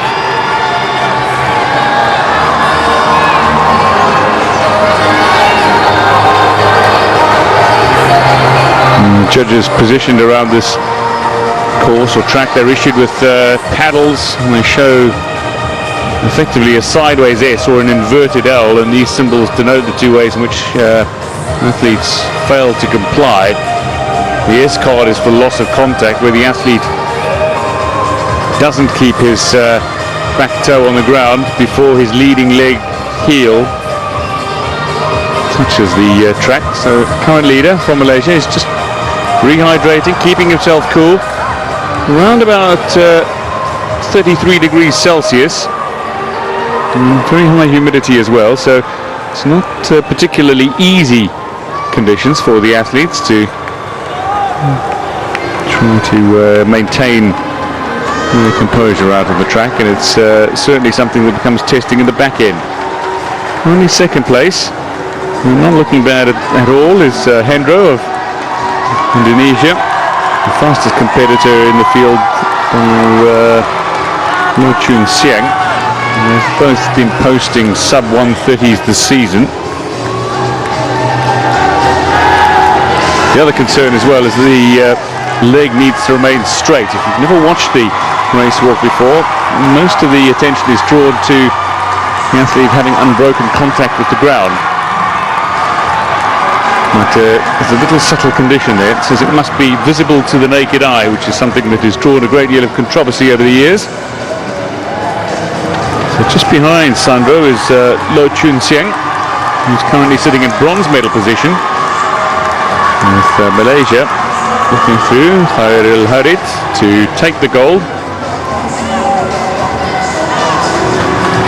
You'll notice though that particularly when the athletes are going down the straight, that they are almost walking down a very solid line. If you used an imaginary line and drew it along the road, the athletes will attempt to walk on that imaginary line, as it were.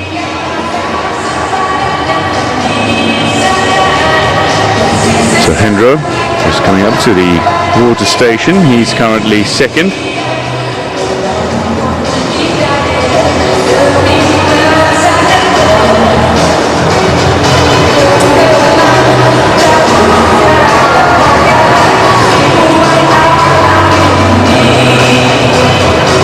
Defending champion, gold medalist in 2015. Also gold medalist back in 2013. Was a silver medalist behind Malaysian Lu Chun Siang in 2011. And he's been around for some time as Hendro. And at the moment, it's the Malaysian competitor, Hairil Harid, who leads the way. There is Lu Chun Siang. The last time he won this title was back in 2011. It's still going strong.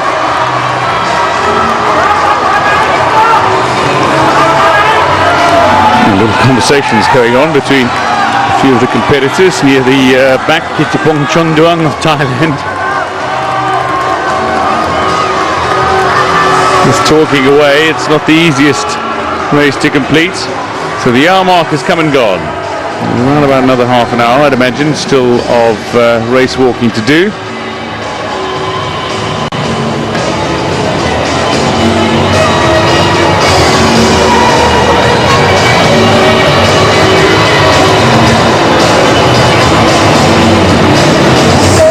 Harid again looking to rehydrate and focusing on hydration throughout this race. He's been taking in some electrolytes, no doubt, in the drinks that he's had. Sometimes just a little water. Every couple of laps he's pouring ice water over his head in an attempt to cool down in these conditions, particularly warm conditions with high humidity. And the judges are watching every step. If it's visible to the naked eye that they see an athlete not having contact with the ground, and that athlete gets a warning card. A few paddles. The other concern is for bent legs, which happens generally when the athletes are getting a little tighter. The leg must be straightened, so it cannot be bent to the knee for at least one moment during each step. The supporting leg needs to be straight as well in that vertically upright position. So our race leader with 16 laps to go.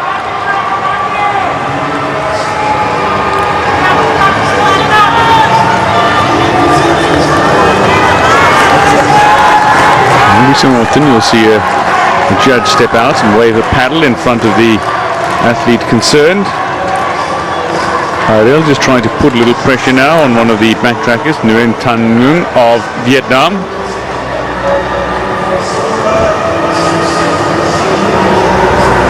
He's well away from his personal best is the Vietnamese athlete. And just the arms starting to sway a little. When they're not locked at 90 degrees and when the shoulders start to drop, it's generally a sign that the athlete is tired, and perhaps the humidity is getting to him.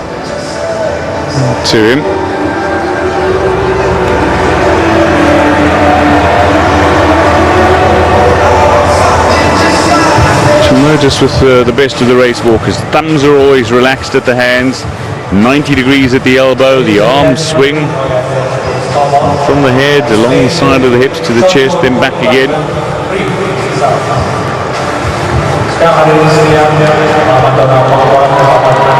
And when those aspects start going, the athletes are in disarray. So no water station break this time for the Malaysian.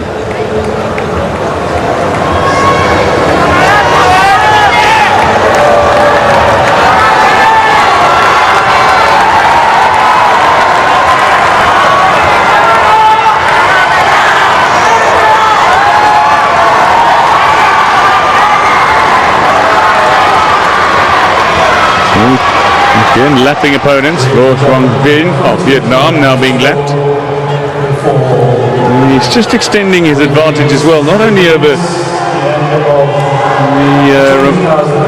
second placed man in Hendra, but indeed over the remainder of the field as well. Trying to maintain pace here with him for a moment is the man he's just lapped for Van Vin of Vietnam.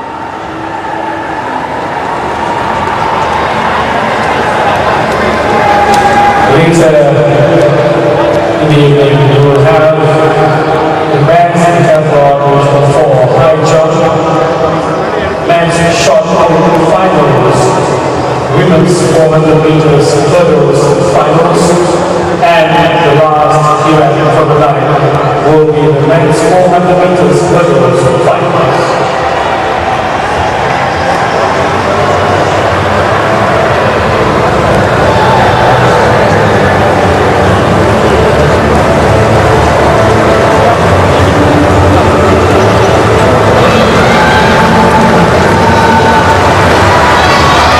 Trying to push the pace now to extend his advantage over second and third place.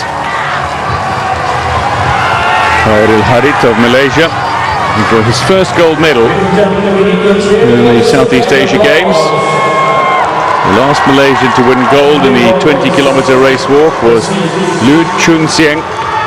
He's currently third when he beat Hendro of Indonesia around a minute back in the 2011 edition.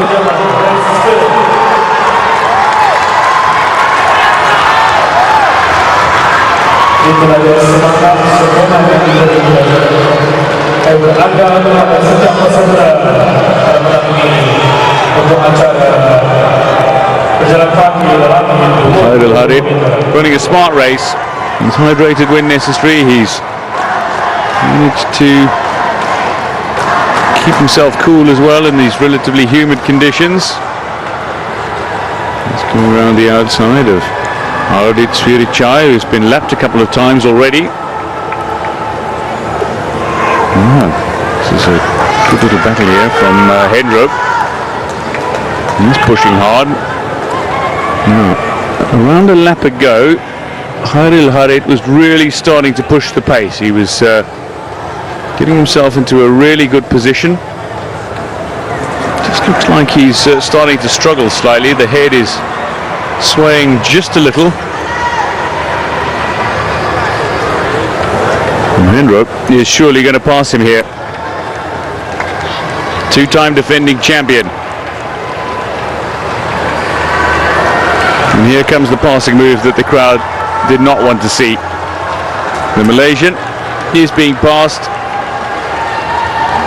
A man who's vastly more experienced, who's looking for his third consecutive gold medal in this event.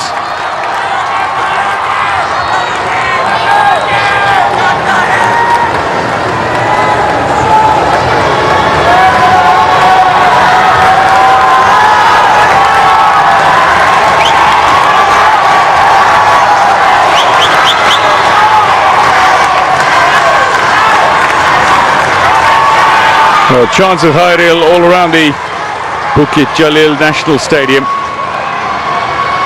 But for now, he can only watch as his opponent not only moves beyond him, but moves further away from him. There was some effort by Hendro to make up that ground, because he was extending ground mere laps ago, was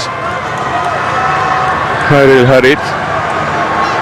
Perhaps he's just expended himself a little too much, energy being used.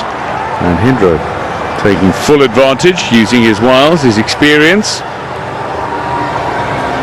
There's still plenty conceivably to happen in this race.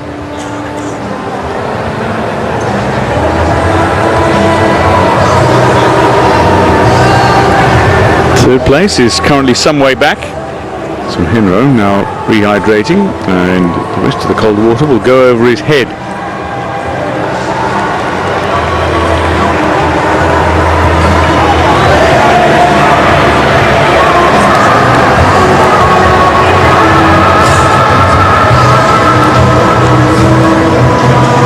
Very fine line between race walking and running. And the Effectively, the foot needs to make unbroken contact with the surface. Some of the members of the media standing, watching, photographing. Various judges out on course with paddles that will feed the athletes information on what they're doing wrong and at which stages.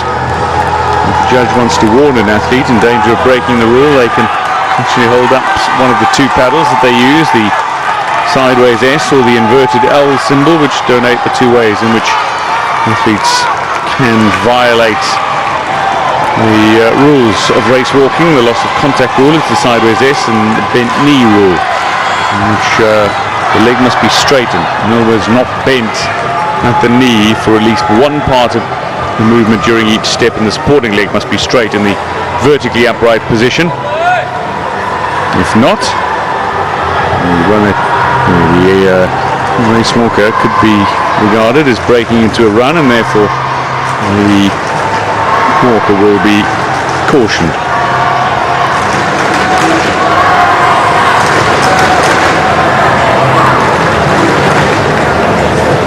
Bear in mind, all the judges' cards and cautions are based on human eye judgment in slow motion and still photography, and various violations have been observed, but not necessarily visible to the naked eye, so athletes will try to flirt with that very fine line. Sim Chun Chia of Singapore, or Edmund Sim, Singapore. He's gone 136.50 this season. Currently out of the medals. Malaysia sits second and third with Khairil Harit and Lu Chun Sieng. Two athletes in second and third. Lu Chun Sieng is building slowly as well. 8 laps ago he was well over 100 meters behind his compatriot Sim Chun Khairil Harit. Lu Chun Sieng is now making up some serious ground. He's got his tempo just right. Hendro as well of Indonesia, who looks to be gunning for his third consecutive gold medal in this 20-kilometer race walk.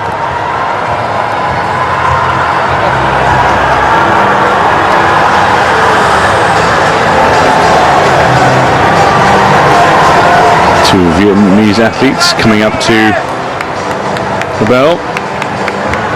The positioning, 11 laps to go for the race leader.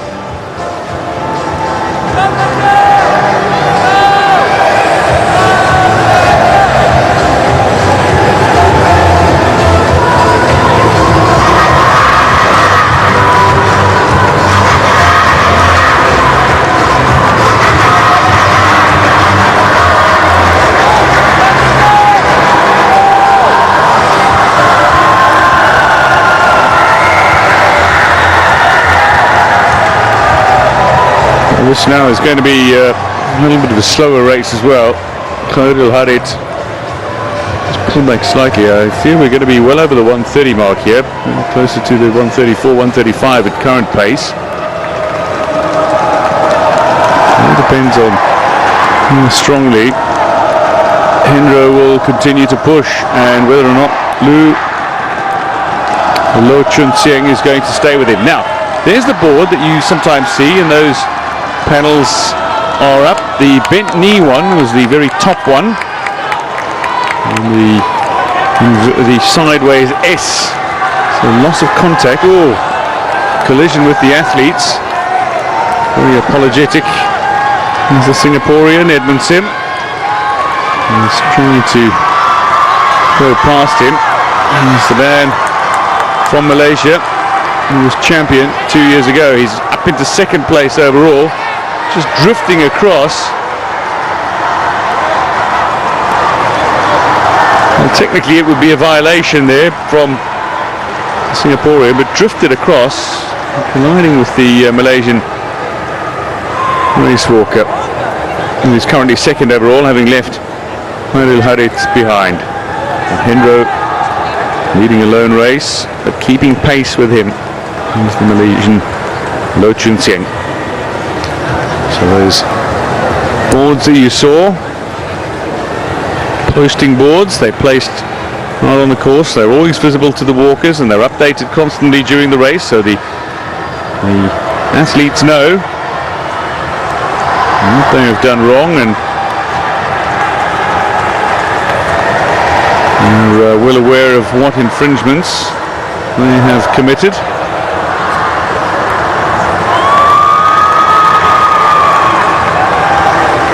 And the judges of various nationalities. And in fact, an athlete cannot be given a second caution by the same judge for the same offence. It needs to be spotted by a different judge if it is a similar offence. No limit to the number of yellow cautions which may be issued from the judges, but if an athlete collects 3 red cards from 3 different judges, then a red paddle is raised by the chief judge or his assistant, and the athlete is then disqualified on the spot. And it's happened to some big name athletes in some top level competitions. Just trying to push for a little extra. You break your tempo, you can subsequently become the culprit. You can transgress, you can violate, and your race could be over. That's race walking over 20 kilometers.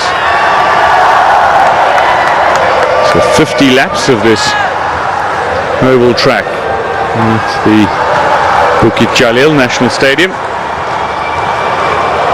Only 9 laps remaining, and 2-time defending champion Hendro of Indonesia is currently the man to beat.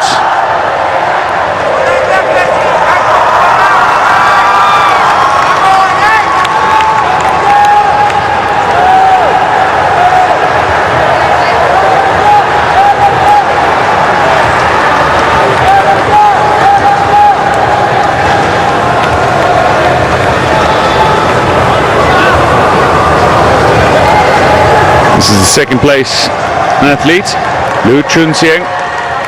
He and Hendro are not unfamiliar opponents. Just good news for the Malaysian that his rhythm was entirely disrupted by the collision with Hyman Sim a short while ago.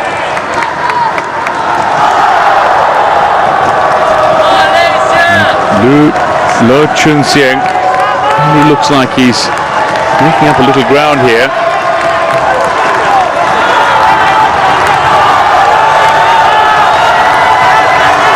Just crossing the line once again. 8 laps to go now.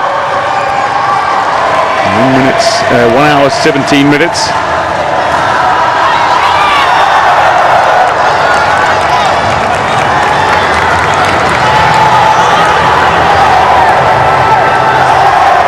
Well, leader for a long time, but having dropped back. Khairul Harit of Malaysia.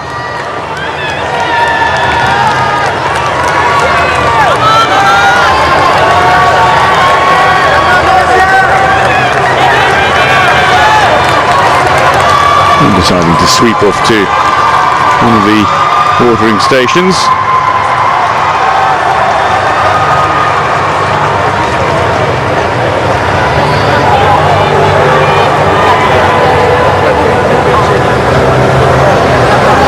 Leader looking to extend his advantage, but being watched every step of the way.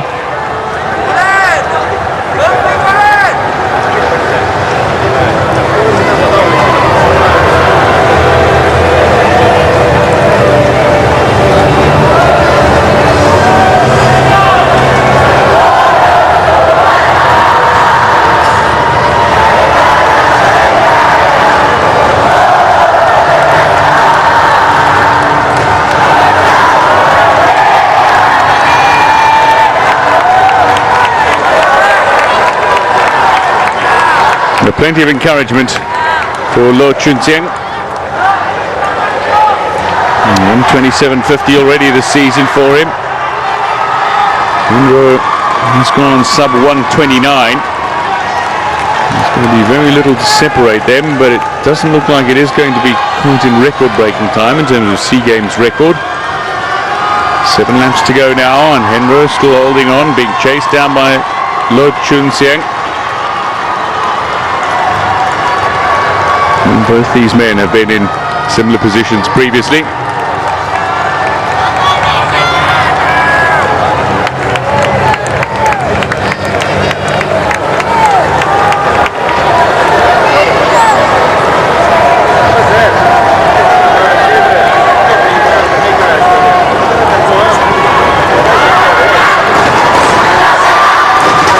Athletes need to comply with very strict regulations. Lots of contact with the track, with the course, and it's visible to the naked eye by the judges who are positioned at various places around this course, around this track. And they have warning boards coming out, yellows for cautions, red cards for offences, and a collection of 3 red cards from 3 different judges. And an athlete is not only observed to have failed to comply with the regulations, but a red card from the chief judge means an athlete is disqualified. The athletes are well aware of where they stand. The posting boards positioned around the track have the details of the offences.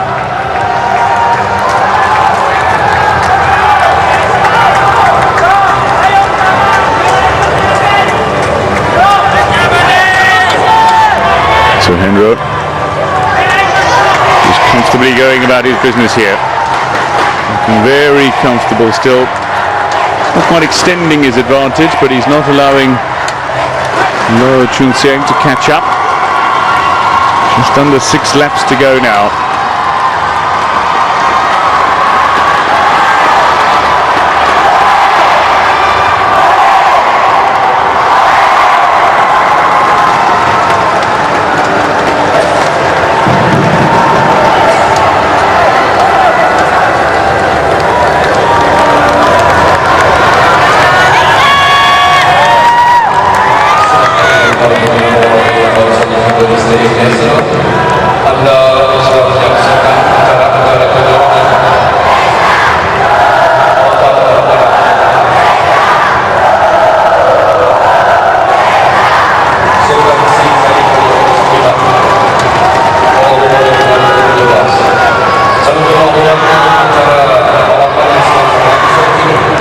Lo Chun Sieng takes a little ice water for himself. He's just trying to cool himself down in the heat and humidity of Kuala Lumpur. In front of his home fans, looking to reclaim a gold medal. He last won in 2011.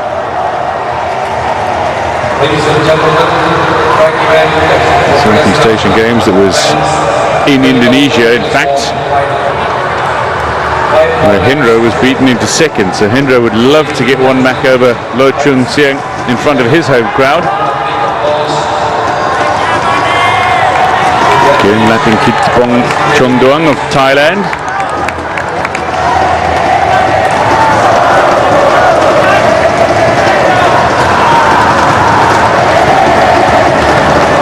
But look at his position. The thumbs are still relaxed. They're still attached to the hands. The arms bent at 90 degrees. It's very good positioning from this athlete.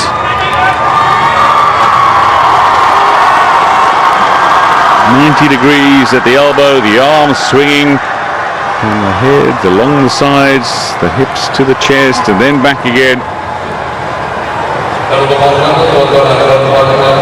So some good pace here from Henro, who leads in the men's 20-kilometer race walk, or men's 20,000 meter race walk, whichever you prefer.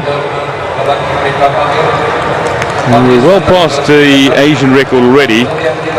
Hu Lingdang's outstanding mark in Beijing back in 1994 is not something that's likely to be beaten anytime soon. 1:18:03 for 20,000 meters, which is just exceptional. Narinder Singh's 1:33:47. The Asian Games champion. It's the Sea Games champion rather in 1999.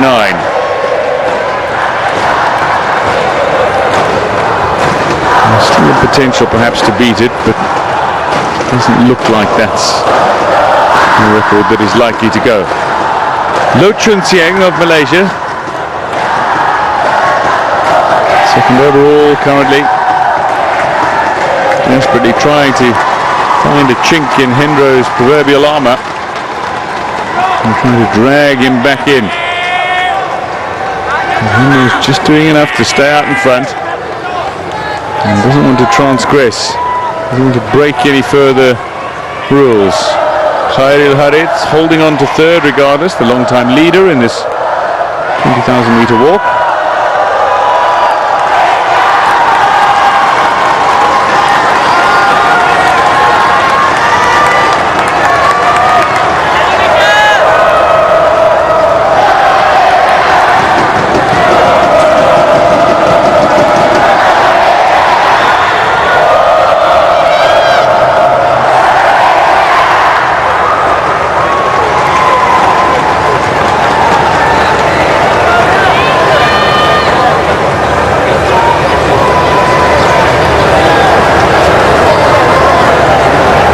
So Hendro at the 1 hour 25 mark. Some nice water over his head. Only another sip before getting rid of the water bottle.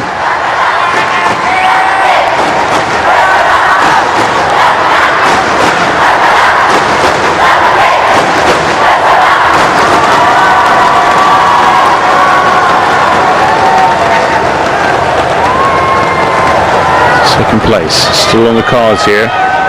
Looking for a gold medal rather than silver though.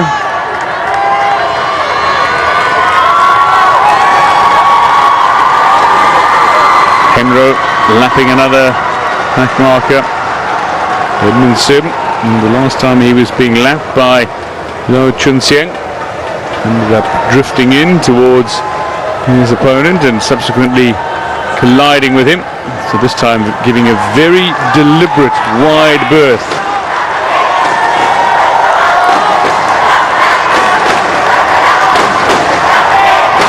To the Indonesian Hendro, who's through now, and left him again.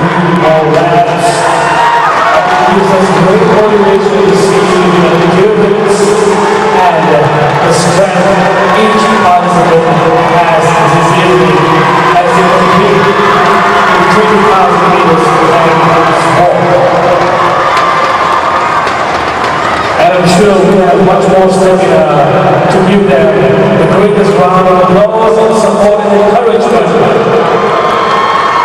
to beat the 3 laps left. And we'll be standing down the road, bragging the medals and placings this evening for the 20,000 meters men's walk. So 3 laps to go. Let's give them some love and more claps and encouragement. After a massive effort here.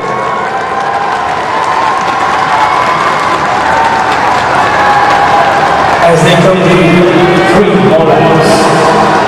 And as mentioned earlier, the route to the short break and the championship will commence at 8 p.m. tonight.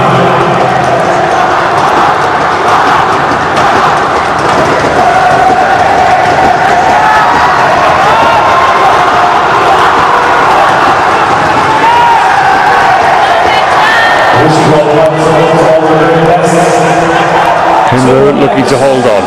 Again, more back markers in his sights. Chasing down Nguyen of Vietnam and Kai of Myanmar. And he's definitely found himself extending his advantage over his closest counterpart, the Malaysian Lo Chun Sieng. 2 laps to go now. 28-22. Well, depending on the speed at which he can finish this race, the SEA Games record could be on here. At one stage the pace and looked like it would finish around 130, 131. But Khairil completely faded. Henro's taken up the leader's position, and we look to be heading towards a 134 with around 9 laps to go.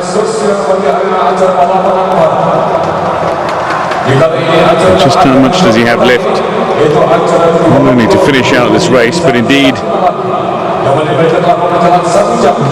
see whether or not he can actually go for the record. It looks like, though, he's quite happy to just claim the gold medal. That's the first priority. He's got around 600 meters remaining in this race of 20,000 meters. Means 20-kilometer race walk. Looking over his shoulder now, that's not always a good sign, but in the closing stages of a race it should be fine. He needs to be aware that he doesn't transgress, that he doesn't find himself in trouble with the chief judge. He'll whip out a red paddle and disqualify the athlete. It's happened. Coming up now to final lap, and I'll tell you what, he's looking like he's well on course to break the record. Standing Southeast Asia Games 20,000 meter men's race walk record. Well, he's extending his advantage now. He'll take the bell. Final lap. Well, this should be a very good victory for the Indonesian Hendro. He's done 128.50 this season. He wasn't going to do it here. Well, the Asian record, a 118.03, is the incredible benchmark that was set by Bu Ling Dang as far back as 1994 in Beijing. Well past that, but the Southeast Asian Games record was Narinder Singh of Malaysia, set in 1999. It's not a mark that any race walker has managed to better in the nearly 20 years since. With a little over 200 meters to go in this race, passing the water station for the final time, Hendro is not going to go for any water. Looks like he's going to go comfortably to the gold medal, and indeed a new SEA Games record over this distance. It has been a very fine walk indeed. 130 might have been on the cards if Khairil Harith had managed to keep up the pace that he had with around an hour into this race, but suddenly faded badly. Still currently third overall though for the Malaysian, but the focus is very much on the man at the front, champion in previous editions, champion in 2011, Lo Chun Sieng, chasing hard, but the man who was champion in 2013, champion in 2015, is going to be champion in 2017. He collects his third consecutive gold medal in the men's 2,000 meter race walk, and to make this victory even sweeter is that Hendro of Indonesia crosses the finish line in the new SEA Games record time, 1:32.11. A new SEA Games record. He's broken a record that has stood for 18 years. A record set by Malaysia Narinder Singh. There's still laps to come, but Lo Chun Sieng, the 2011 champion, is finished in the silver medal position here. A very fine race for both these men. They are long-time competitors. They are veterans, dare I say, of the 20,000 meter race walk, and looking to complete the set of medals. He's the man who is the long-time leader, the capricious talent of Khairil Harith, who went out very hard and perhaps too hard, just expended too much energy midway through the race and faded badly in the closing third. But a fine record, SEA Games record for Hendro.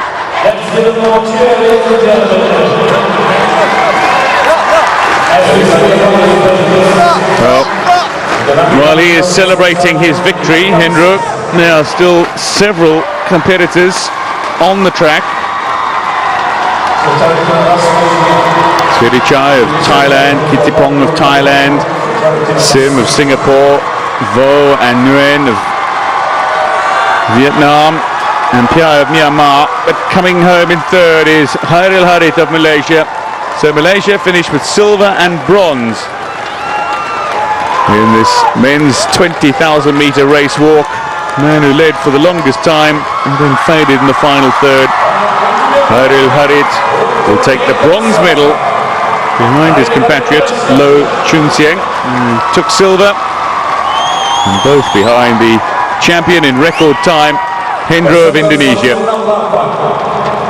Now the focus on who finishes in the other positions. There are still opportunities for personal bests for athletes from the remaining countries, but the Indonesian flag will be raised highest and the Indonesian anthem sung when the medal presentation takes place for the men's 20,000 metre race walk. And celebrations for the Malaysians. There's still some energy left. Khairil looked like he was fading badly in the closing stages. Congratulations from the course officials and from a few of the volunteers as well.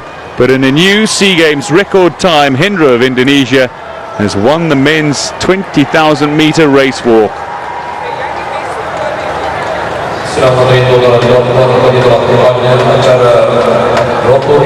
Well, this was the moment it all happened. Khairil Harith had been pushing hard, but just staying consistent. He's the man from Indonesia. And he pushed the pace with around 6 laps to go, and perhaps it was about setting a new record, a record that had stood since 1999. But when he competed in 2011 in Indonesia, he was beaten by Malaysia's Lo Chun Sieng. And now he's claimed a modicum of revenge. He claims his third SEA Games gold medal in this distance by beating Lo Chun Sieng and Khairil Harith in front of their home crowd and doing it in record style. It's an emotional moment for Hendro of Indonesia.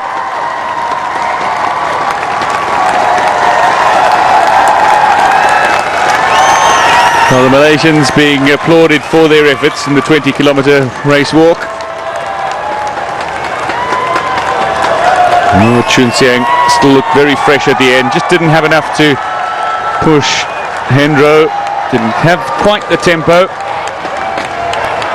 And now Khairil Harith showed that he has wonderful potential to dominate in this event.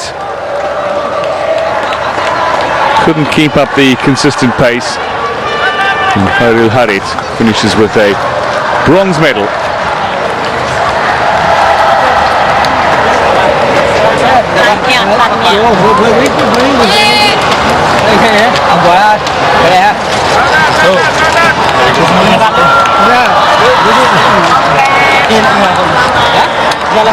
So congratulations being proffered for the two favourites of the home fans. Well, Indonesia has yet another gold medal at the 2017 SEA Games in the most punishing event, 20,000 metre race walk. 50 laps of the oval track here at the Bukit Jalil National Stadium. Now, before we continue the next event at 8 a.m., which will be the men's Decathlon 4 high jump at 8 a.m. Until then, a short break for all of us. Well, opportunities to take a few photos with the athletes and join in the celebrations. All the participating team participants for all the events from 3 p.m. right after that. Please be here at 8 p.m. as we urge you for your continued support, motivation and encouragement for the few more championships that we have in store for you from 8 p.m. right up to 10 p.m. at night. Para hadirin yang berbahagia, Jangan lupa main lagi bagi acara yang berlangsung pada malam nanti yang akan dimulakan dengan acara Decathlon distrik yang keempat dengan acara lompat tinggi dan diikuti dengan acara berlatih lompat peluru akhir dan acara yang mengadakan suasana balapan yaitu acara 400 meter akhir, 400 meter dari lembaga akhir wanita dan juga lelaki, dan juga acara 100 meter wanita dan juga 100 meter lelaki akhir. Siapa yang akan menggelar banyak macam dan juga beratu macam Asia pada malam ini meramaikan Stadium Bukit Jalil untuk acara-acara sosial dari balapan dan balapan Sulawesi dan 9 November 2017.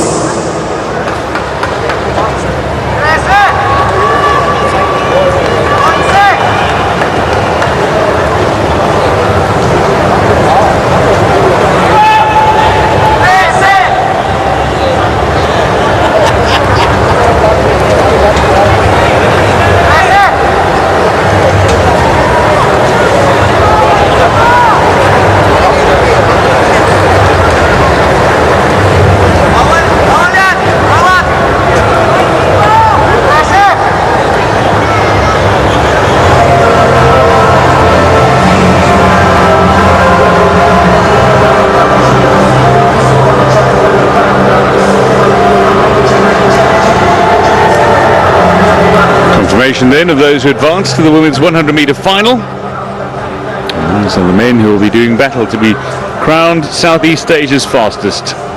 Eric Cray is favourite to defend the title he won 2 years ago.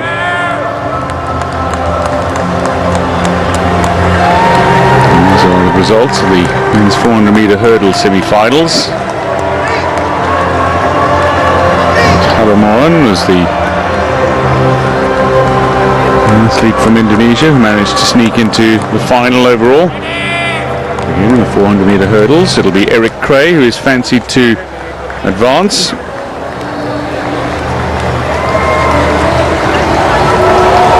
These are the 8 athletes into the final. Eric Sean Cray. He's 2 of his 4 races already. Sutisak Sinkon with a fine effort of 14:01 is finished first in all 3 of the men's decathlon events that have taken part so far. So overall in the standings he has extended his advantage to